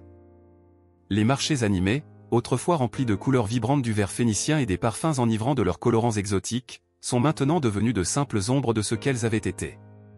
Les grands navires qui naviguaient avec fierté fièrement à travers la Méditerranée étaient désormais abandonnés dans des ports, rouillés et oubliés. Dans les moments calmes de réflexion, alors que le soleil se couchait sur les ruines de leur ville, les Phéniciens auraient pu se demander si tout ce qu'ils avaient atteint, chaque voie commerciale qu'ils avaient construite, toutes les innovations qu'ils avaient naissées, valaient le prix de leur chute. Leur ambition de se développer, de repousser les limites du monde connu, les a conduits à la portée d'un empire qui les consommerait entiers. Étaient-ils devenus si entrelacés avec le tissu de la Méditerranée qu'ils ne pouvaient pas se démêler de la marée romaine en constante évolution? Les Romains, pour leur part, ont vu les Phéniciens comme un autre peuple conquis, leur terre et leur culture avalaient dans l'immensité d'un empire qui s'étendait des sables de l'Égypte aux falaises de la Grande-Bretagne. Mais sous la surface, un héritage calme a enduré. Les Phéniciens ont peut-être été assimilés, leurs villes sont peut-être tombées, mais les idées qu'ils avaient semées, les innovations qu'ils avaient fabriquées, ont continué de s'absenter vers l'extérieur, influençant le monde romain et au-delà. L'Empire romain, pour toute sa puissance, ne pouvait pas effacer complètement l'essence des Phéniciens. Au cœur de l'Empire, l'alphabet phénicien est devenu le fondement de l'écriture romaine. L'art de la construction navale, perfectionné par les Phéniciens, a façonné la marine romaine. Les échanges culturels que les Phéniciens avaient favorisés à travers le monde méditerranéen ont continué à faire écho à la vision du monde romaine. Les Romains avaient conquis la terre, mais ils n'avaient pas conquis l'âme des Phéniciens. Même dans leur assimilation, les Phéniciens ont laissé leur marque sur le monde, un héritage indélébile qui façonnerait l'avenir des civilisations à venir. Bien qu'ils soient tombés, ils n'avaient pas été oubliés. Les Phéniciens. Leur nom est chuchoté comme un écho oublié dans l'ombre de l'histoire. Alors que les grands empires d'Égypte, de Grèce et de Rome se tiennent fièrement dans les annales du temps, les Phéniciens, autrefois dirigeants des mers et des maîtres de commerce, ont été presque perdus dans les vents. Leurs navires ont navigué plus loin que quiconque pouvait rêver, leur savoir-faire était inégalé et leurs villes ont été victimes d'innovations. Pourtant, aujourd'hui, le monde s'en souvient à peine. La question persiste, pourquoi?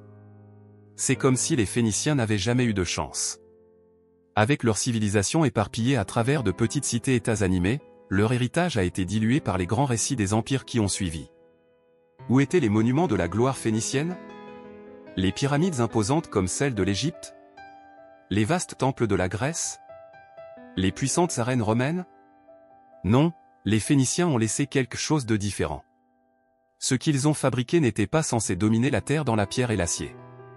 Au lieu de cela, ils ont façonné les courants même de la Méditerranée, posant les fondements du commerce, de la langue et de la culture qui allaient l'âge. Pourtant, leurs monuments n'étaient pas toujours vus à grande échelle d'un royaume puissant. C'était le bourdonnement calme du commerce, l'élégance de leurs navires, les couleurs de leurs colorants, les lettres qu'ils ont laissées sur le papyrus. C'était leur don, mais pas de statues, pas de murs imposants, pas de palais imposants pour capturer l'imagination des futurs historiens. Les Phéniciens n'ont pas construit d'empire ni laissé des héritages écrits dans de grandes épopées.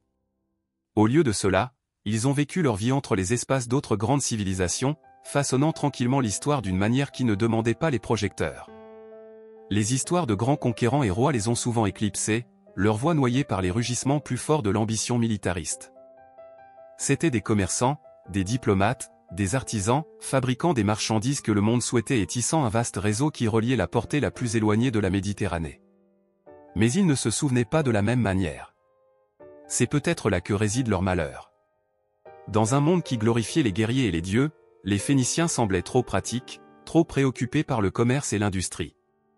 Les empires de l'Égypte, de la Perse et de Rome ont vécu leur grandeur, des constructions qui ont touché le ciel, des batailles qui résonnaient à travers les âges, des dieux qui pourraient écraser la terre avec une simple pensée. Mais les Phéniciens, humbles à leur manière, vivaient pour la survie, pour que la détermination tranquille existe face à des menaces constantes et à des luttes politiques. Ils ont construit des villes qui se tenaient comme des sentinelles sur la côte, des forts dont leur peuple pouvait regarder les vagues, l'élément très vital de leur empire, mais ils n'ont laissé aucune exposition grandiose de richesse. Le mot écrit est un autre puzzle. Contrairement à leurs voisins en Égypte ou en Mésopotamie, les Phéniciens n'ont pas écrit de grandes épopées ni inscrit la gloire de leur roi sur la pierre monumentale. Au lieu de cela, ils ont fabriqué un alphabet, une chose trompeusement simple qui ondulerait à travers les millénaires, façonnant la façon même de la façon dont nous écrivons aujourd'hui. Pourtant, parce qu'ils n'ont pas laissé de grandes histoires de leur propre triomphe, leur parole écrite est devenue juste un autre outil, pour toute façon, même si elle a jeté les bases de presque tous les scripts qui ont suivi. Même leur ville la plus célèbre, Carthage, qui dominait autrefois comme rivale de Rome, est rappelée principalement à travers l'objectif du conflit.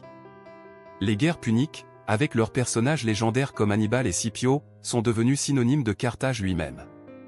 Carthage, dans le grand balayage de l'histoire, ne se souvient pas de ses origines phéniciennes mais de sa chute et de sa destruction spectaculaire aux mains des Romains. Ainsi, les Phéniciens, avec toute leur innovation et leur influence, deviennent une note de bas de page pour le plus grand récit romain. La destruction de leur ville n'était pas seulement une perte de vie, c'était l'extinction de l'esprit d'une civilisation. Mais même dans leurs derniers instants, les Phéniciens n'ont pas laissé les histoires de leur propre héritage. Ils n'étaient pas des conquérants, mais des constructeurs. Ils n'ont pas repris les terres, ils ont ponté des mondes. Pourtant, ils ont été oubliés dans le balayage des empires qui ont conquis, qui revendiquaient l'histoire à travers l'épée.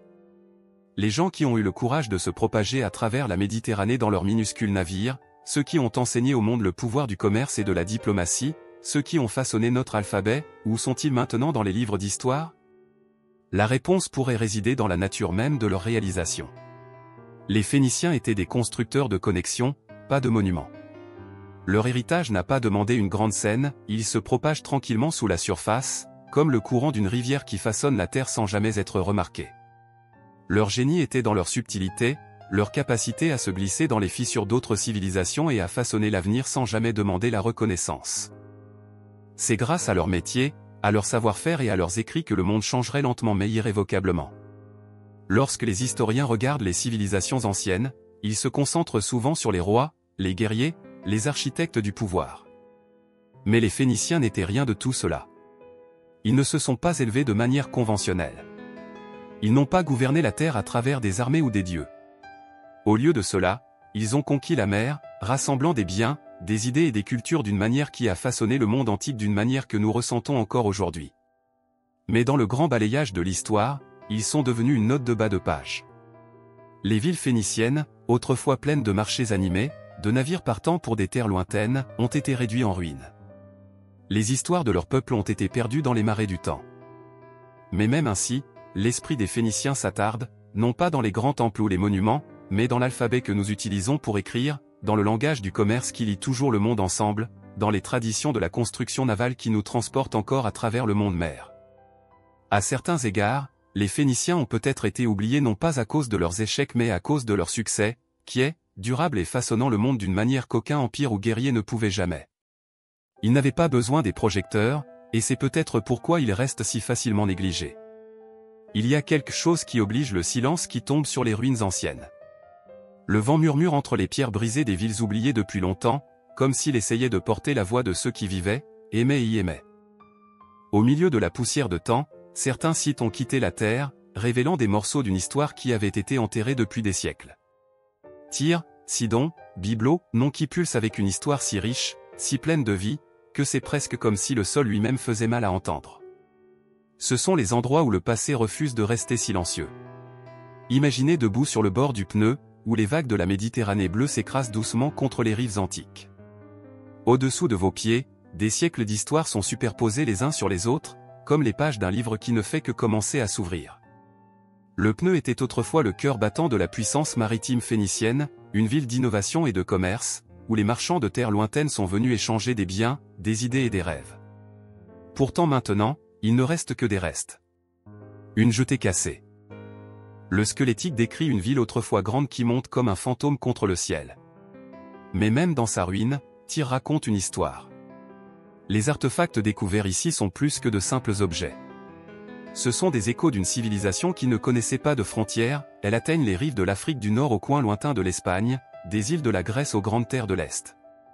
La poterie, les inscriptions, les bijoux complexes, tout cela révèle un peuple non seulement qualifié dans leur métier mais profondément lié au monde qui les entoure. Chaque éclat d'argile, chaque pierre ébréchée, témoigne des mains qui les ont façonnés, les gens qui les ont touchés, vivaient avec eux et, finalement, les ont laissés derrière. Sidon, non loin de Tyr, porte sa propre majesté tranquille. La ville se tient avec une grâce presque lugubre, comme si elle connaissait le poids de son passé. Les découvertes archéologiques ici ne sont pas moins spectaculaires, des temples de dieux maintenant oubliés, les restes des rues animées qui bourdonnaient autrefois avec le rythme du commerce, des navires chargeant et déchargeant des marchandises de l'autre côté des mers. Sidon, comme Tyr, était un endroit où la culture et le commerce ont fusionné, où l'esprit phénicien a prospéré. C'est ici que le célèbre colorant violet a été créé, un symbole de royauté et de pouvoir qui marquerait à jamais les Phéniciens en tant que maîtres de l'artisanat. Dans les ruines de Sidon, les teintes de violet semblent toujours s'attarder dans les airs, presque comme s'ils pouvaient se lever une fois de plus de la poussière, vibrante et vivante. Mais c'est à Byblos, le plus ancien des villes phéniciennes, que le vrai poids de leur héritage commence à cristalliser. Byblos n'est pas seulement une ville, c'est le berceau de l'écrit. La découverte de comprimés anciennes ici, certains inscrits avec les premières versions de l'alphabet phénicien, est comme ouvrir une porte à un monde qui n'existe plus. Ces lettres simples et élégantes, un système qui finirait par évoluer vers l'alphabet que nous utilisons aujourd'hui, étaient sculptés par des mains qui croyaient au pouvoir de communication, des idées qui pourraient traverser les océans et s'étendre sur les générations. Byblos était plus qu'une ville, c'était le pont entre l'ancien et le monde moderne. Chacun de ces sites, chaque couche de terre qui est soulevée, révèle un fragment d'une civilisation autrefois si dynamique, si interconnectée avec le monde, et pourtant maintenant si oubliée. Les Phéniciens n'ont laissé aucun grand monument, aucune pyramide ou des statues imposantes pour revendiquer leur place dans l'histoire. Au lieu de cela, ils ont laissé leur héritage sous la forme de choses qui les reliaient au monde, de bons, des navires et surtout des mots. Les découvertes dans ces villes anciennes nous montrent que les Phéniciens n'étaient pas seulement des commerçants, c'étaient des innovateurs, créant une infrastructure de commerce et de communication qui ouvrirait la voie à la hausse des futures civilisations. Ils n'étaient pas des conquérants, mais des constructeurs. Constructeurs de réseaux, de relations, d'un nouveau type de monde mondial. Mais les pierres de Tyr, Sidon et Byblo tiennent plus que le passé. Ils ont le poids d'un peuple qui était autrefois au centre de la Méditerranée, dont l'influence s'étendait sur les terres et les mers. Et pourtant, comme une mélodie qui s'estompe dans le silence, leur histoire a été éclipsée par la montée des empires qui cherchaient à revendiquer le monde pour le leur. Dans l'ombre de Rome, de la Grèce et de l'Égypte, les Phéniciens sont devenus un souvenir lointain. Et pourtant, les échos de leur civilisation ne sont jamais vraiment partis. Ils sont là dans les décombres, dans la poterie, dans les inscriptions, dans les os même des villes qu'ils ont construites. Alors que les archéologues brossent soigneusement la poussière des murs anciens, ils ne découvrent pas seulement les bâtiments, ils découvrent une histoire. Une histoire de résilience. Une histoire de survie. Une histoire d'un peuple qui comprenait l'équilibre délicat entre la création et la destruction, entre s'accrocher et lâcher prise. Les Phéniciens ont construit leur ville comme s'ils ont construit leurs navires, forts, durables, capables de remonter les tempêtes du temps. Et pourtant, même les navires les plus forts doivent un jour retourner au port. Et aussi, leurs villes sont revenues sur la terre, où ils attendent d'être redécouverts. Debout sur ces sites, il y a un sentiment de crainte qui vous lave, un sentiment profond, presque respectueux qui persiste. Les Phéniciens ont peut-être été oubliés par le temps, mais ils n'ont jamais été vraiment partis. Leur esprit vit dans les villes qu'ils ont construites, dans les artefacts qu'ils ont laissés, dans les fondations même du monde dans lequel nous vivons aujourd'hui. Les découvertes faites dans Tyr, Sidon et Byblo ne sont pas seulement des triomphes académiques, ce sont des moments émotionnels, une chance de se connecter avec une civilisation qui a touché le monde d'une manière que nous oublions souvent. Avec chaque poterie, chaque fragment de pierre, nous nous souvenons d'un peuple qui rêvait, qui a créé et qui, contre toute attente, a laissé sa marque sur l'histoire. Et comme le soleil se couche sur les ruines, jetant de longues ombres sur les pierres anciennes, elle devient claire, les Phéniciens ont peut-être été perdus dans les âges, mais ils sont loin d'être oubliés. Les rues de la ville bourdonnent avec la vie, des voix qui bavardent dans les langues parlées à travers les continents, l'agitation des marchés, les navires tirant dans des ports chargés de marchandises de terres lointaines.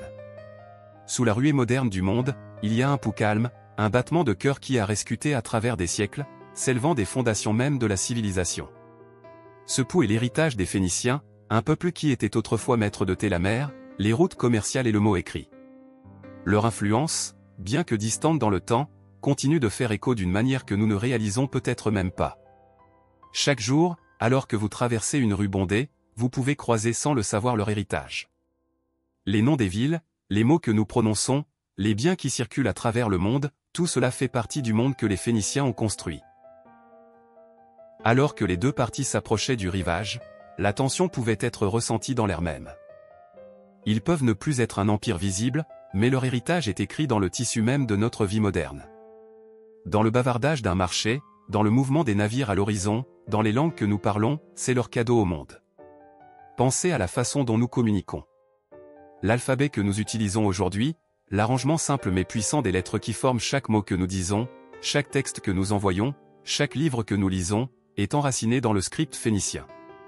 Un système si simple, si élégant, il a transcendé les frontières du temps et de l'espace. Les Phéniciens n'ont pas seulement créé un alphabet, ils ont donné au monde le don de communication qui s'étendrait sur les millénaires, permettant aux pensées, aux histoires et aux idées de traverser les âges. Ce qui était autrefois sculpté dans des tablettes en argile vole maintenant sur les écrans numériques, et l'alphabet phénicien, modifié et remodelé par le temps, s'avance, invisible mais vital, sous chaque lettre que nous écrivons. L'héritage phénicien n'est pas seulement dans les mots que nous prononçons, c'est dans le fait même de parler lui-même. Et le commerce, la langue vitale de la culture phénicienne, continue de façonner le monde moderne. De leurs ports animés dans Tyr et Sidon, les Phéniciens ont établi un réseau de commerce qui a atteint la Méditerranée, apportant non seulement des biens, mais des idées, des cultures et des innovations. Le concept même du commerce mondial, de connexion des terres lointaines à travers les navires et les commerçants, trouve ses racines dans le cœur phénicien. La Méditerranée était leur autoroute et ils ont ouvert la voie à la circulation des biens, des services et des cultures à travers le monde. Aujourd'hui, nous vivons toujours dans un monde lié au commerce, où les biens et les ressources coulent d'un continent à l'autre. Ce qui a commencé comme l'innovation phénicienne, leur maîtrise des mers, leur capacité à relier le monde à travers des itinéraires commerciaux, est toujours ressenti chaque fois que nous voyons un cargo traverser un océan ou un nouveau produit apparaît sur le marché. Mais leur influence va au-delà du commerce et du langage. Ils se feraient un chemin à travers le tissu même de la culture, de l'art de la navigation à l'esprit de l'innovation. Les Phéniciens n'étaient pas seulement des marchands, c'étaient des créateurs. Ils ont construit des navires qui pourraient naviguer dans de vastes eaux inexplorées. Ils ont fabriqué des produits à la fois beaux et fonctionnels. Ils ont compris l'importance de l'artisanat, et leur héritage perdure dans la qualité et la conception des produits que nous apprécions encore aujourd'hui. De la précision de la construction navale moderne à la beauté des textiles et de l'artisanat trouvé dans d'innombrables industries, le toucher phénicien peut encore être vu dans les produits que nous créons et les innovations que nous célébrons. Alors que nous regardons les villes animées d'aujourd'hui, avec leur réseau complexe de commerce, de communication et d'innovation, il est impossible de ne pas ressentir le poids de ce que les Phéniciens ont commencé. Leurs villes peuvent s'être effondrées, leurs empires peuvent s'être estompés, mais ce qu'ils ont laissé derrière eux, leurs idées, leur ingéniosité, leur capacité à relier le monde, n'ont jamais disparu. Il s'est simplement transformé, s'adaptant aux nouveaux besoins et aux nouvelles technologies, mais tenant toujours la même croyance fondamentale, que le monde est un endroit pour être exploré, connecté et compris. Mais encore plus puissant que les restes tangibles de leur influence est le fil invisible qui nous lie aux Phéniciens. C'est ainsi que leurs innovations ont préparé le terrain pour tout ce qui est venu après, comment leur esprit d'exploration et de commerce a ouvert les portes à un monde de possibilités infinies. C'est le pouvoir calme de savoir que les Phéniciens, dans leur petite ville côtière, ont compris quelque chose qui façonnerait le monde entier, cette connexion est tout. Que le partage d'idées, de biens et de culture est la voie à suivre pour l'humanité. Et en ce sens, leur héritage n'est pas seulement une question d'histoire, c'est une partie vivante et respirante du monde que nous continuons à construire, chaque jour. Dans la façon dont nous parlons, dans la façon dont nous échangeons, dans la façon dont nous créons et innovons, l'héritage phénicien persiste, un guide silencieux sous la surface de la civilisation moderne. C'est un rappel que même la plus petite ondulation peut créer des vagues qui durent éternellement. Chaque fois qu'un navire traverse la mer, chaque fois qu'une lettre est écrite, chaque fois qu'une nouvelle idée est partagée, il y a quelque chose d'ancien et d'éternel, l'esprit d'un peuple qui regardait au-delà de l'horizon et a vu un monde qui pourrait être connecté, un monde qui pourrait grandir, un monde qui pourrait changer. Leur monde a disparu, mais leur influence est partout. Et à chaque instant de progrès, chaque échange d'idées, chaque nouvelle connexion établie, il y a un morceau de Phénicia vivant en nous tous. Il y a un moment calme où les vents changent sur le Midi la côte erranée, et l'air se sent épais de l'histoire, comme un murmure du passé qui persiste encore, vous exhortant à écouter. Dans les villes et les villages du Liban, il y a un bourdonnement sous les rues animées, comme si la terre même elle appelait son peuple.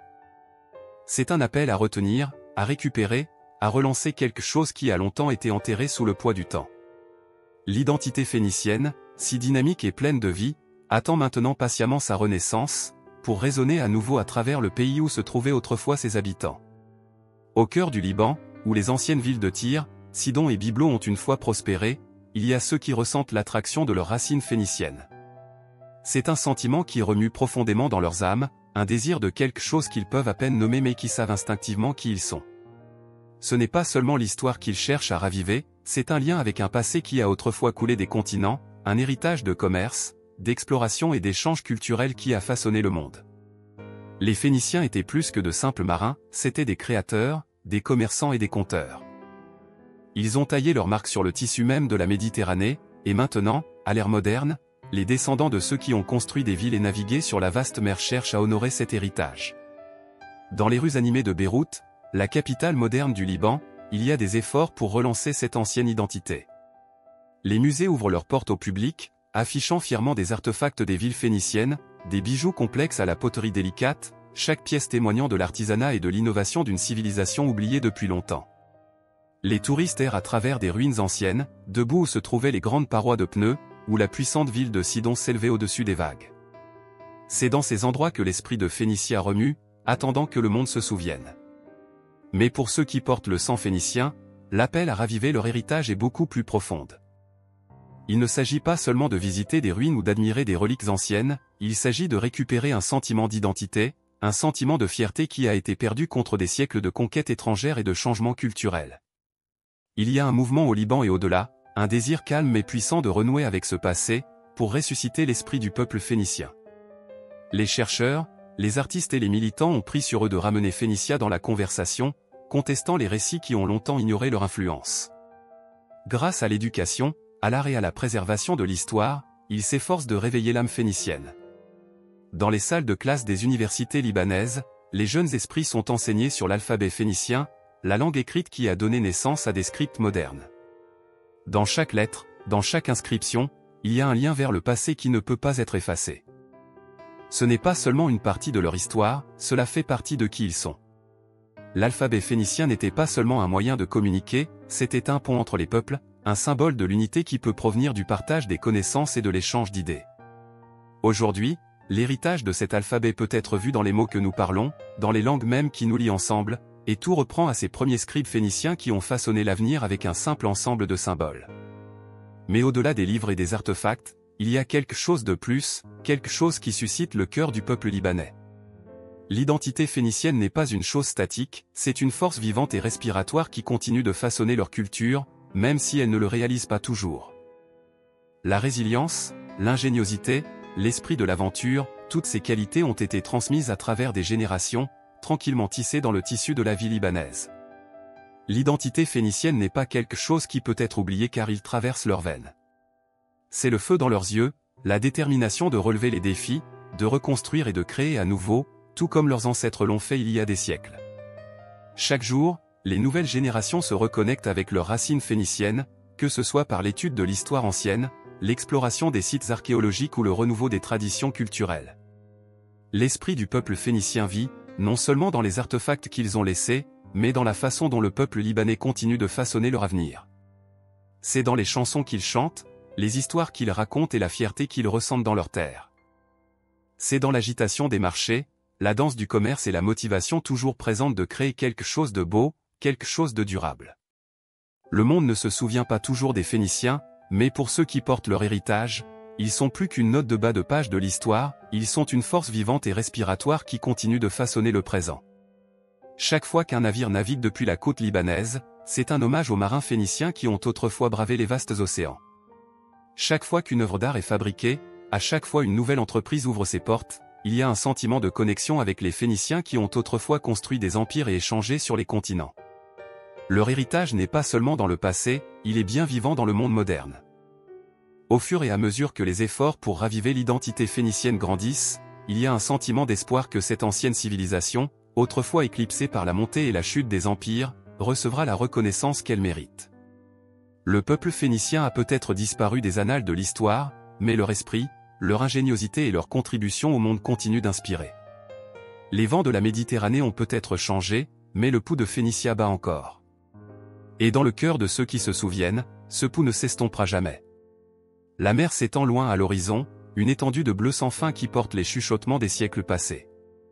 Il fut un temps où les vagues elles-mêmes semblaient porter les histoires des Phéniciens, des histoires de marins audacieux qui ont voyagé plus loin que quiconque pourrait l'imaginer, des commerçants qui ont rapproché le monde, d'une civilisation dont la marque sur la Méditerranée ne serait jamais effacée.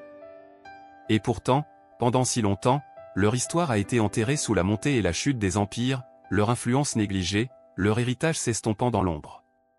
Mais sous la surface, il y a quelque chose qui refuse d'être oublié. Les Phéniciens, ces navigateurs magistraux, ces constructeurs de villes, n'étaient pas simplement des passagers dans l'histoire de la Méditerranée, ils en étaient des architectes. Chaque port, chaque navire, chaque échange qui traversait la mer Méditerranée porte les empreintes digitales de leur ingéniosité, de leur ambition et de leur vision. Ce sont les Phéniciens qui ont enseigné au monde à construire, à échanger, à atteindre à travers les mers et à établir des liens qui ont duré des continents. Et ce n'est que maintenant, des siècles plus tard, que la profondeur de leur influence est reconnue, alors que le monde commence à comprendre la véritable échelle de ce qu'ils ont réalisé. Sur les marchés animés de Carthage, dans les ports de Tyr, et dans les terres fertiles de Sidon, les Phéniciens ont construit quelque chose de durable. Leurs villes n'étaient pas seulement des lieux de commerce, c'étaient des centres d'innovation, où les idées coulaient aussi librement que les biens qui traversaient leurs ports. Les Phéniciens étaient plus que des commerçants, ils étaient des pionniers. Ils ont été les premiers à créer de vastes réseaux de commerce qui ont atteint la Méditerranée, reliant les terres lointaines à un réseau de biens, d'idées et de culture. Ils ont établi des colonies, chacune témoignant de leur vision et de leur volonté de répandre leur influence. De l'Afrique du Nord à l'Espagne, des côtes d'Italie aux rives de Chypre, l'héritage phénicien était vivant dans les villes animées qu'ils ont fondées et les cultures qu'ils ont façonnées. Mais ce n'était pas seulement dans le commerce et la colonisation où leur impact a été ressenti. La plus grande contribution des Phéniciens au monde a peut-être été leur alphabet, une invention si simple, mais si puissante, qu'elle a révolutionné la communication et a jeté les bases des langues écrites du monde moderne. Avant l'alphabet phénicien, l'écriture était lourde et complexe, réservée uniquement à l'élite. Mais les Phéniciens ont créé un système accessible à tous, un ensemble de symboles qui pourraient représenter des sons, plutôt que des idées ou des images, ce qui permet aux gens d'écrire et d'enregistrer leurs pensées plus facilement. Cette innovation simple mais profonde s'est répandue à travers la Méditerranée, façonnant le développement de langues du grec au latin, de l'hébreu à l'arabe. C'était un cadeau pour le monde, qui continue de résonner aujourd'hui, chaque fois que nous écrivons une lettre ou lisons un mot. Et puis il y a les navires.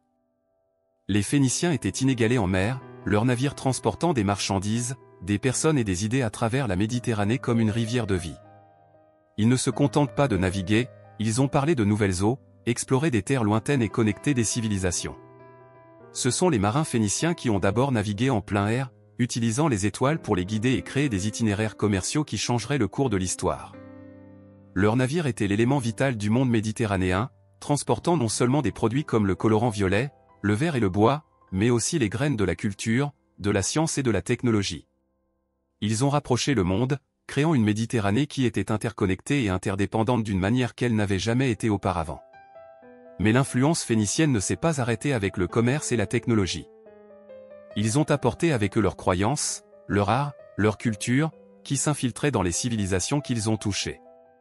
C'était dans les grands temples de Carthage, dans les bijoux complexes du pneu, dans les peintures et les sculptures qui ornaient leur ville. Ils ont partagé leur compréhension du monde, de leur philosophie et de leur mode de vie, laissant une empreinte sur chaque civilisation qu'ils ont rencontrée. Même les grands empires de Rome et de la Grèce, qui éclipsent souvent les Phéniciens en leur propre temps, ne pouvaient pas échapper à l'influence des gens de la mer de l'Est. Les Phéniciens étaient là dans leur art, leur architecture, leur politique et leur métier. Bien que les Phéniciens eux-mêmes aient pu disparaître de l'histoire, leur esprit a vécu dans les empires qui ont suivi, tissé dans le tissu même du monde méditerranéen. Pourtant, malgré tout ce qu'ils ont donné au monde, les Phéniciens ont souvent été oubliés dans le grand récit de l'histoire. Leur ville gisait en ruine, leurs navires ne naviguent plus dans les mers et leur culture est souvent éclipsée par la montée des autres grands empires. Le monde se souvient des Romains, des Grecs et des Égyptiens, mais les Phéniciens restent un écho lointain. Leurs villes ne sont que des ombres de ce qu'elles étaient autrefois, leurs histoires ont perdu dans les fissures du temps. Mais il y a un mouvement silencieux, une conscience croissante, qui cherche à corriger cette surveillance. Les érudits, les historiens et les descendants des Phéniciens travaillent pour ramener leur héritage à la lumière. Dans les musées, dans les écoles et dans les rues du Liban, l'histoire phénicienne est à nouveau racontée, cette fois avec le respect et la reconnaissance qu'elle mérite. Les villes qu'ils ont construites sont creusées, leurs artefacts redécouverts et leurs contributions au monde sont réexaminés. Le monde commence à voir les Phéniciens non pas comme une note de bas de page dans l'histoire mais comme les vrais pionniers qu'ils étaient, innovateurs, commerçants et créateurs qui ont façonné le monde méditerranéen d'une manière qui peut encore être ressentie aujourd'hui.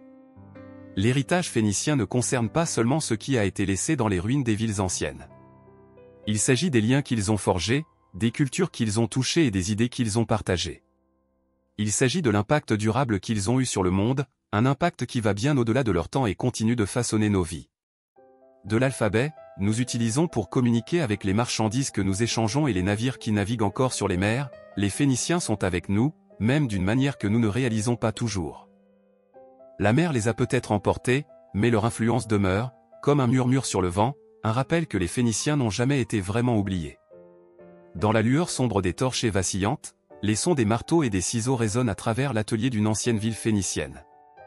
Les hommes et les femmes, côte à côte, élaborent les marchandises qui navigueront bientôt à travers de vastes océans, échangées contre des richesses au-delà de la mesure. Mais dans les coulisses, il y a une autre histoire qui se déroule, celle que les vents de l'histoire ont presque oubliée. Au cœur de la société phénicienne, le rôle des femmes n'a pas été défini par une simple soumission. Non, ces femmes étaient le rythme cardiaque silencieux, mais puissant d'un empire. Dans les coins calmes du marché, ils dirigeaient des entreprises, contrôlant le flux de biens et services. Leurs mains ne tissaient pas seulement le tissu et ont tendance aux maisons, ils ont tenu les rênes du commerce. Les femmes, bien que souvent invisible, était l'élément vital des routes commerciales qui ont duré la Méditerranée, guidant le flux de marchandises, et plus important encore, d'idées. Une femme se démarque dans les chuchotements silencieux du passé, une prêtresse dans l'un des grands temples dédiés à Astarte, la déesse de la fertilité, de l'amour et de la guerre. Elle détient le pouvoir d'influencer les rois et les commerçants, ces mots portant le poids du divin. Dans la société phénicienne ancienne, la religion et le commerce étaient inextricablement liés, et les femmes, en particulier celles qui ont des rôles religieuses, avaient un statut élevé qui leur a permis de façonner les deux sphères. Ils n'étaient pas seulement des gardiens de rituels sacrés, mais des joueurs puissants dans les affaires du monde antique. On dit que les femmes phéniciennes étaient les architectes tranquilles des grands empires marchands qui viendraient dominer la Méditerranée. Alors que leurs hommes naviguaient sur des eaux perfides, les femmes sont restées derrière pour protéger la richesse et la réputation de leur cité-État. Sur les marchés animés de Tyr et Sidon, les femmes n'ont pas été reléguées dans l'ombre. Ils ont négocié des accords, veillé à ce que les bons marchandises atteignirent les bonnes mains et maintenaient l'intégrité de leur réseau de trading. Leur influence sur les affaires de leur famille était immense, et leur influence politique, à travers le temple ou la guilde marchande, était tout aussi puissante. Ils n'ont peut-être pas navigué sur les navires eux-mêmes, mais leur héritage a été porté sur le dos de ceux qui l'ont fait. Les femmes phéniciennes ont tissé le tissu du monde antique, un commerce à la fois. Leur influence a été ressentie dans les espaces les plus sacrés et les marchés les plus banals, où les marchandises de tous les coins de la Méditerranée ont traversé leurs mains. Les Phéniciens auraient pu gouverner les mers, mais ce sont les femmes qui ont souvent gouverné les foyers des maisons et le cœur de leur civilisation.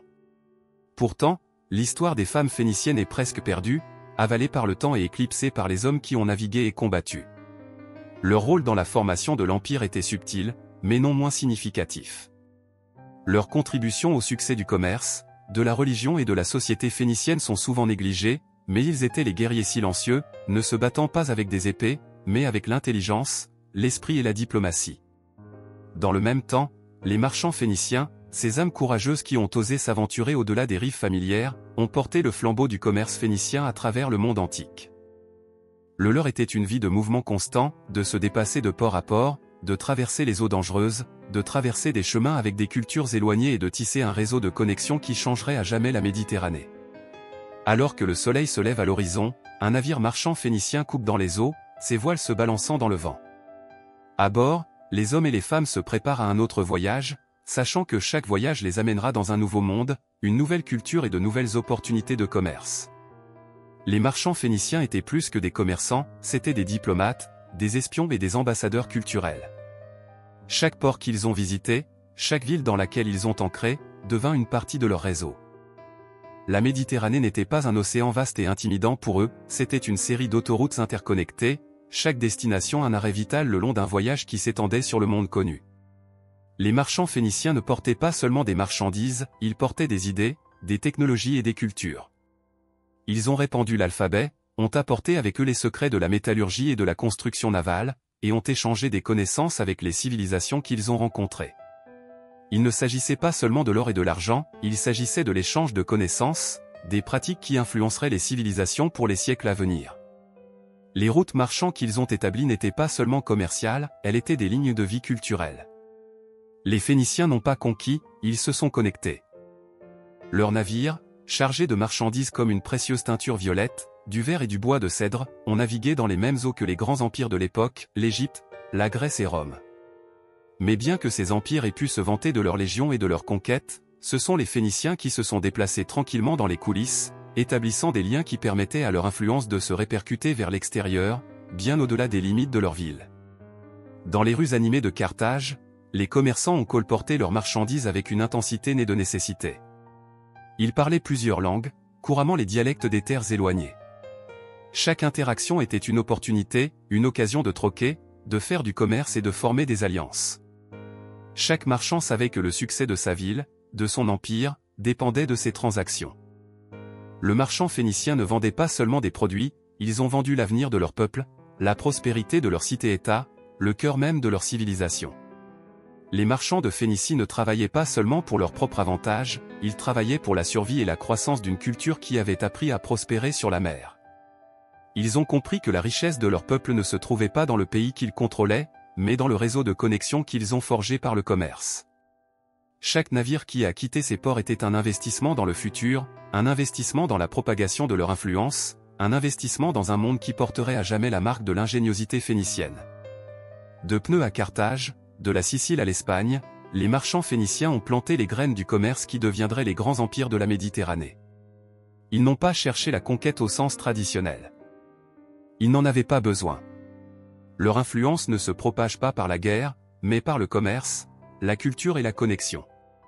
Et à travers tout cela, les femmes se tenaient dans les coulisses, regardant leurs maris, leurs pères et leurs frères se déplacer sur des rives lointaines, sachant que leur héritage, leur travail, durerait au-delà d'une vie. Ensemble, les hommes et les femmes de Phénicia ont poursuivi leur civilisation, échangeant non seulement des marchandises, mais aussi l'essence de ce que cela signifiait être un Phénicien, un peuple lié au monde, naviguant dans les mers de l'histoire avec courage, habileté et sagesse. Le bruit des vagues s'écrasait contre les rives des villes anciennes, le vent fouettant les voiles des navires phéniciens, les marchés animés, ces échos de l'histoire ont une voix. Une voix qui transportait bien au-delà des frontières de la Phénicie, se propageant à travers les continents et influençant les cultures du monde. Pourtant, c'est une voix qui, pendant des siècles, est restée inconnue par beaucoup. La langue phénicienne, comme un fil tissé à travers le tissu du temps, a pénétré loin dans l'histoire, façonnant le monde d'une manière que nous ressentons encore aujourd'hui. Les Phéniciens parlaient une langue qui n'était pas seulement un moyen de communication, c'était la graine à partir de laquelle d'autres langues puissantes grandiraient. Les sons et les formes de leurs paroles ont porté avec eux le pouvoir d'une ancienne civilisation. Au cœur de cette langue se trouvait un alphabet, une structure simple mais révolutionnaire dans son impact. De ce script modeste, le monde verrait la naissance du grec et du latin, des langues qui continueraient à façonner le fondement même du monde occidental. Mais il ne s'agissait pas seulement des mots prononcés. C'était ce que ces WOLRD ont transporté avec eux, le commerce, les connaissances, la religion et les idées qui ont traversé les mers et se sont mêlés à des cultures à partir de terres lointaines. L'alphabet phénicien n'est pas simplement passé d'une génération à l'autre, il a navigué à travers la Méditerranée, s'intègre au cœur de chaque civilisation qu'il a touchée. Les Grecs, les Romains, chacun emprunterait aux racines phéniciennes, remodelant et adaptant la langue pour répondre à leurs propres besoins. Et pourtant, dans ces mots empruntés, les traces de Phénicie sont restées. Avec chaque phrase prononcée en latin ou en grec, il y avait un murmure des anciens commerçants qui avaient navigué sur de vastes eaux, reliant les coins disparates du monde. Mais l'héritage de Phénicia n'était pas seulement l'un des langues et de la culture.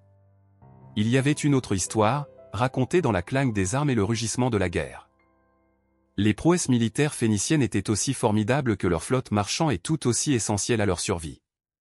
Au cœur de leur ville, où l'odeur de Cédaroud a rempli l'air, des hommes formés à l'art de la guerre, pas juste pour protéger, mais pour dominer. La puissance navale était au cœur de la stratégie militaire phénicienne. Leurs navires, élégants et rapides, étaient une extension de leur empire. Ils ne se contentent pas de naviguer dans les mers, ils les ont contrôlées. Lorsqu'un ennemi a menacé, les Phéniciens ne se sont pas simplement assis et attendent que le désastre frappe. Ils se sont déplacés avec la grâce d'un prédateur, prenant le combat aux mers avant qu'ils ne puissent atteindre leurs côtes.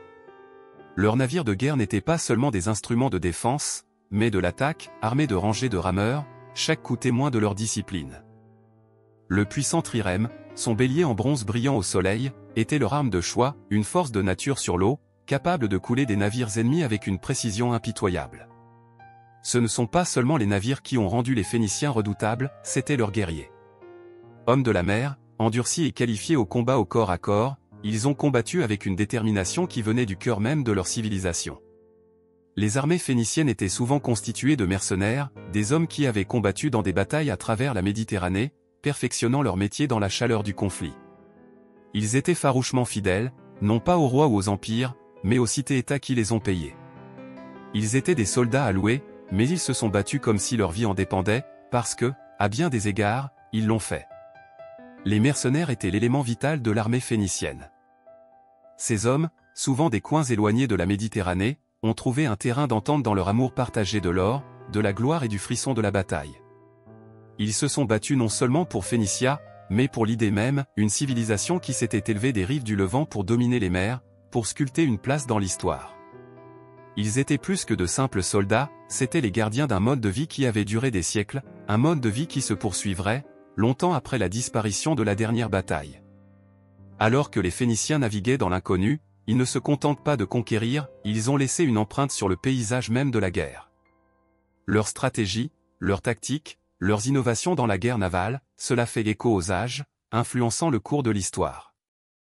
L'idée d'utiliser une marine puissante pour contrôler les routes commerciales, pour protéger les territoires, pour lier la peur en ennemi, cela serait adopté par d'innombrables civilisations, des Romains aux Byzantins, et même dans l'ère moderne. L'armée phénicienne ne concernait pas seulement le pouvoir, il s'agissait de stratégie. Ils n'avaient pas besoin d'être la plus grande armée pour être les plus redoutables.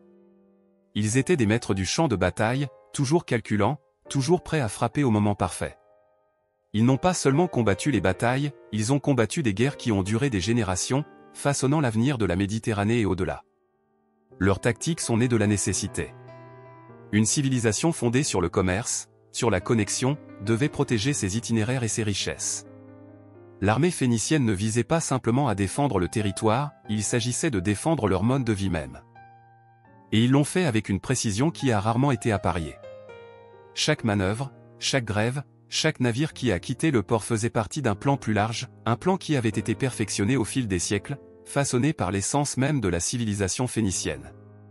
La langue de la guerre, comme le langage du commerce, était universelle. Des rives de pneus à la côte de la Sicile, des temples de bibelots au marché de Carthage, les Phéniciens ont emporté avec eux non seulement leurs biens et leurs paroles, mais leur façon de guerre.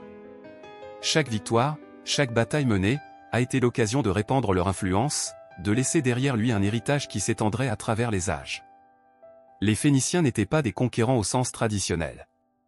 Ils ne traversaient pas le pays, revendiquant des territoires avec l'épée. Mais quand ils se sont battus, ils l'ont fait avec but. Ils se sont battus pour protéger l'empire qu'ils avaient construit, un vaste réseau de routes commerciales, de villes et d'alliances qui s'étendaient de îles rivalistes du Liban aux terres lointaines de l'Afrique du Nord et au-delà. Leur capacité militaire n'était pas seulement un moyen de survie, elle témoigne de l'esprit phénicien, audacieux, implacable et inflexible face à l'adversité. Les Phéniciens ont peut-être disparu des livres d'histoire, mais leur influence se vise. Dans l'alphabet, nous utilisons, dans les tactiques de la guerre navale, et dans les stratégies qui façonnent encore le monde aujourd'hui, l'héritage des Phéniciens continue de faire écho dans le temps. Leur langue, leurs militaires, leurs marchands, ils étaient les architectes silencieux du monde antique, le façonnant avec leurs paroles, leurs navires et leurs épées. Et bien que leur ville soit depuis longtemps tombée dans le sable du temps, leur impact reste une force constante, un fil qui se ferait un chemin à travers le tissu de l'histoire. Il y a un murmure qui coule dans les rues anciennes de Beyrouth, à travers les collines et les vallées du Liban, comme si le vent lui-même portait les histoires d'un temps passé. Sur les marchés animés, où les épices remplissent l'air et le bourdonnement vibrant de la vie résonne, il y a un sentiment de quelque chose de plus âgé, quelque chose de plus profond. Sous les couches de l'histoire, la fierté de la culture et les cicatrices de la guerre, l'héritage des Phéniciens pulse à travers les veines du Liban moderne, rappelant tranquillement son peuple à une époque où ils étaient les maîtres des mers. Les anciens Phéniciens n'étaient pas seulement des commerçants, ce sont des visionnaires qui considéraient le monde comme un vaste réseau de connexions, de connaissances partagées, de possibilités infinies. Aujourd'hui, leur marque est toujours visible dans le cœur des Libanais, qui regardent leurs ancêtres non seulement avec fierté mais avec un sentiment de continuité. Les racines phéniciennes se sont liées à l'identité moderne du Liban, comme les anciens cèdres qui ont longtemps été des symboles de force et de résilience. Ces racines sont le fondement sur lequel le Liban moderne a été construit, le fil ininterrompu qui relie les anciens à nos jours. Dans chaque pierre des ruines de Byblos, Sidon et Tyr, il y a une histoire. Ces villes, autrefois animées d'activités phéniciennes, sont maintenant des sentinelles silencieuses à une civilisation qui a façonné le monde. Pourtant, ils sont plus que des restes du passé. Ils sont le rythme cardiaque du Liban, et chaque citoyen libanais porte un morceau de cet héritage. Les Phéniciens n'ont pas seulement conquis des terres et des mers, ils ont planté les graines de la culture, de l'art et de la langue, et ces graines continuent de se développer dans les expressions dynamiques de la culture libanaise moderne. Les rues résonnent avec la fierté de leurs ancêtres alors que l'identité moderne du Liban embrasse son passé, non pas comme un chapitre oublié, mais comme une histoire en cours. Au cœur du Liban, la langue et la culture portent encore des échos de l'influence phénicienne. Dans les mots prononcés dans les maisons, dans la musique qui joue dans les cafés, et dans l'art qui orne les murs, il y a un lien vivant et respirant avec l'histoire phénicienne. L'héritage de ces anciennes personnes n'est pas quelque chose qui n'existe que dans les manuels poussiéreux ou les sites archéologiques, il est vivant, pulsant à travers l'élément vital de la nation. Il se trouve dans la résilience des gens, dans leur volonté de surmonter l'adversité, de reconstruire, de prospérer, malgré les défis auxquels ils sont confrontés. Et puis il y a la mer Méditerranée, qui a autrefois été la vaste route des navires phéniciens. Il est toujours là, clapotant contre les rives du Liban, tenant les souvenirs des anciens voyages, des marchands qui ont échangé à travers des terres lointaines, des guerriers qui ont défendu leur ville. La mer n'est pas seulement un plan d'eau pour les Libanais, cela fait partie de leur âme, un rappel constant de leur héritage phénicien. Il les relie à une époque où leurs ancêtres n'étaient pas seulement des passagers sur la scène du monde mais des joueurs actifs, façonnant le cours de l'histoire avec chaque navire qu'ils ont envoyé en mer. Mais l'influence ne s'arrête pas là. L'impact de la Phénicie sur le Liban moderne se fait sentir dans la politique nationale, ses valeurs et son identité en carrefour des cultures. Dans une région marquée par des conflits et une division, le Liban est un phare de la diversité, un pays où l'Est se réunit l'Ouest, où différentes confessions et cultures coexistent. Ce mélange d'influences, cette ouverture au monde, est quelque chose que les Phéniciens comprenaient bien. Ils ont été les premiers à construire un réseau mondial, à voir la valeur de connecter différentes cultures et sociétés. C'est dans cet esprit que le Liban moderne continue d'exister, un carrefour des civilisations, où les anciens et les modernes sont à jamais entrelacés. Et pourtant, malgré tout ce que les Phéniciens ont réalisé, leur héritage a souvent été éclipsé. Combien de personnes peuvent dire qu'ils connaissent l'histoire de Phénicia? Combien reconnaissent l'impact profond que cette ancienne civilisation a eu sur le développement de la culture occidentale? L'alphabet que nous utilisons, les stratégies navales qui ont façonné l'Empire romain, les routes commerciales qui liaient les terres lointaines, ce sont tous des cadeaux du Phoenician. Et pourtant, ils restent largement oubliés, leur histoire enfouie sous le poids d'autres empires et nations qui les ont suivis. Cette amnésie, cet effacement, est une tragédie, qui prive le monde d'une compréhension de la véritable profondeur de la réussite du Phénicien. Mais au Liban, la mémoire de la Phénicie n'est pas perdue. Il a été ressuscité, récupéré et tissé dans le tissu même de l'identité de la nation. Dans les rues de Beyrouth, dans les collines du mont Liban, dans les ruines de Tyr et Sidon, les Phéniciens vivent. Leur héritage n'est pas seulement dans le passé, c'est dans le présent, dans les os même du peuple libanais. Les anciens Phéniciens n'étaient pas simplement des commerçants et des guerriers, ils étaient des visionnaires, des penseurs, des créateurs et leur contribution au monde se ressentent encore aujourd'hui. De l'alphabet que nous utilisons à la façon dont nous échangeons, aux stratégies qui façonnent les efforts militaires et navals, les empreintes digitales de Phénicia sont partout dans le monde moderne. Et comme le Liban se tourne vers l'avenir, il est clair que l'héritage phénicien est plus que quelque chose à retenir, c'est quelque chose à célébrer. Les Phéniciens étaient un peuple qui regardait vers l'extérieur, qui considérait le monde comme un réseau interconnecté de possibilités. C'est un esprit qui vit au peuple libanais aujourd'hui, dans leur capacité à s'adapter, à survivre et à prospérer face aux défis. Ils ne sont peut-être pas toujours reconnus pour cela, mais l'esprit de Phénicie est bien vivant, battant dans le cœur de ceux qui appellent le Liban à la maison. Il y a un pouvoir à se souvenir du passé, à affirmer ce qui était autrefois perdu et à l'utiliser pour construire un avenir meilleur. Pour le Liban, cela signifie embrasser le patrimoine phénicien, pas comme une relique du passé, mais comme une source de fierté et de force pour le présent et l'avenir. Et dans cette fierté, dans ce lien profond avec le passé, il y a la vérité indéniable, la Phénicie a peut-être été oubliée par beaucoup, mais son impact sur le monde ne s'estompera jamais. Son héritage est ancré dans le tissu même de l'histoire, dans les villes, la langue, les routes commerciales, les navires et les guerriers qui ont autrefois navigué à travers les mers. Le royaume oublié a été ressuscité, et son histoire vivra, non pas dans l'ombre de l'histoire, mais dans le pouls vivant et vivant du Liban moderne.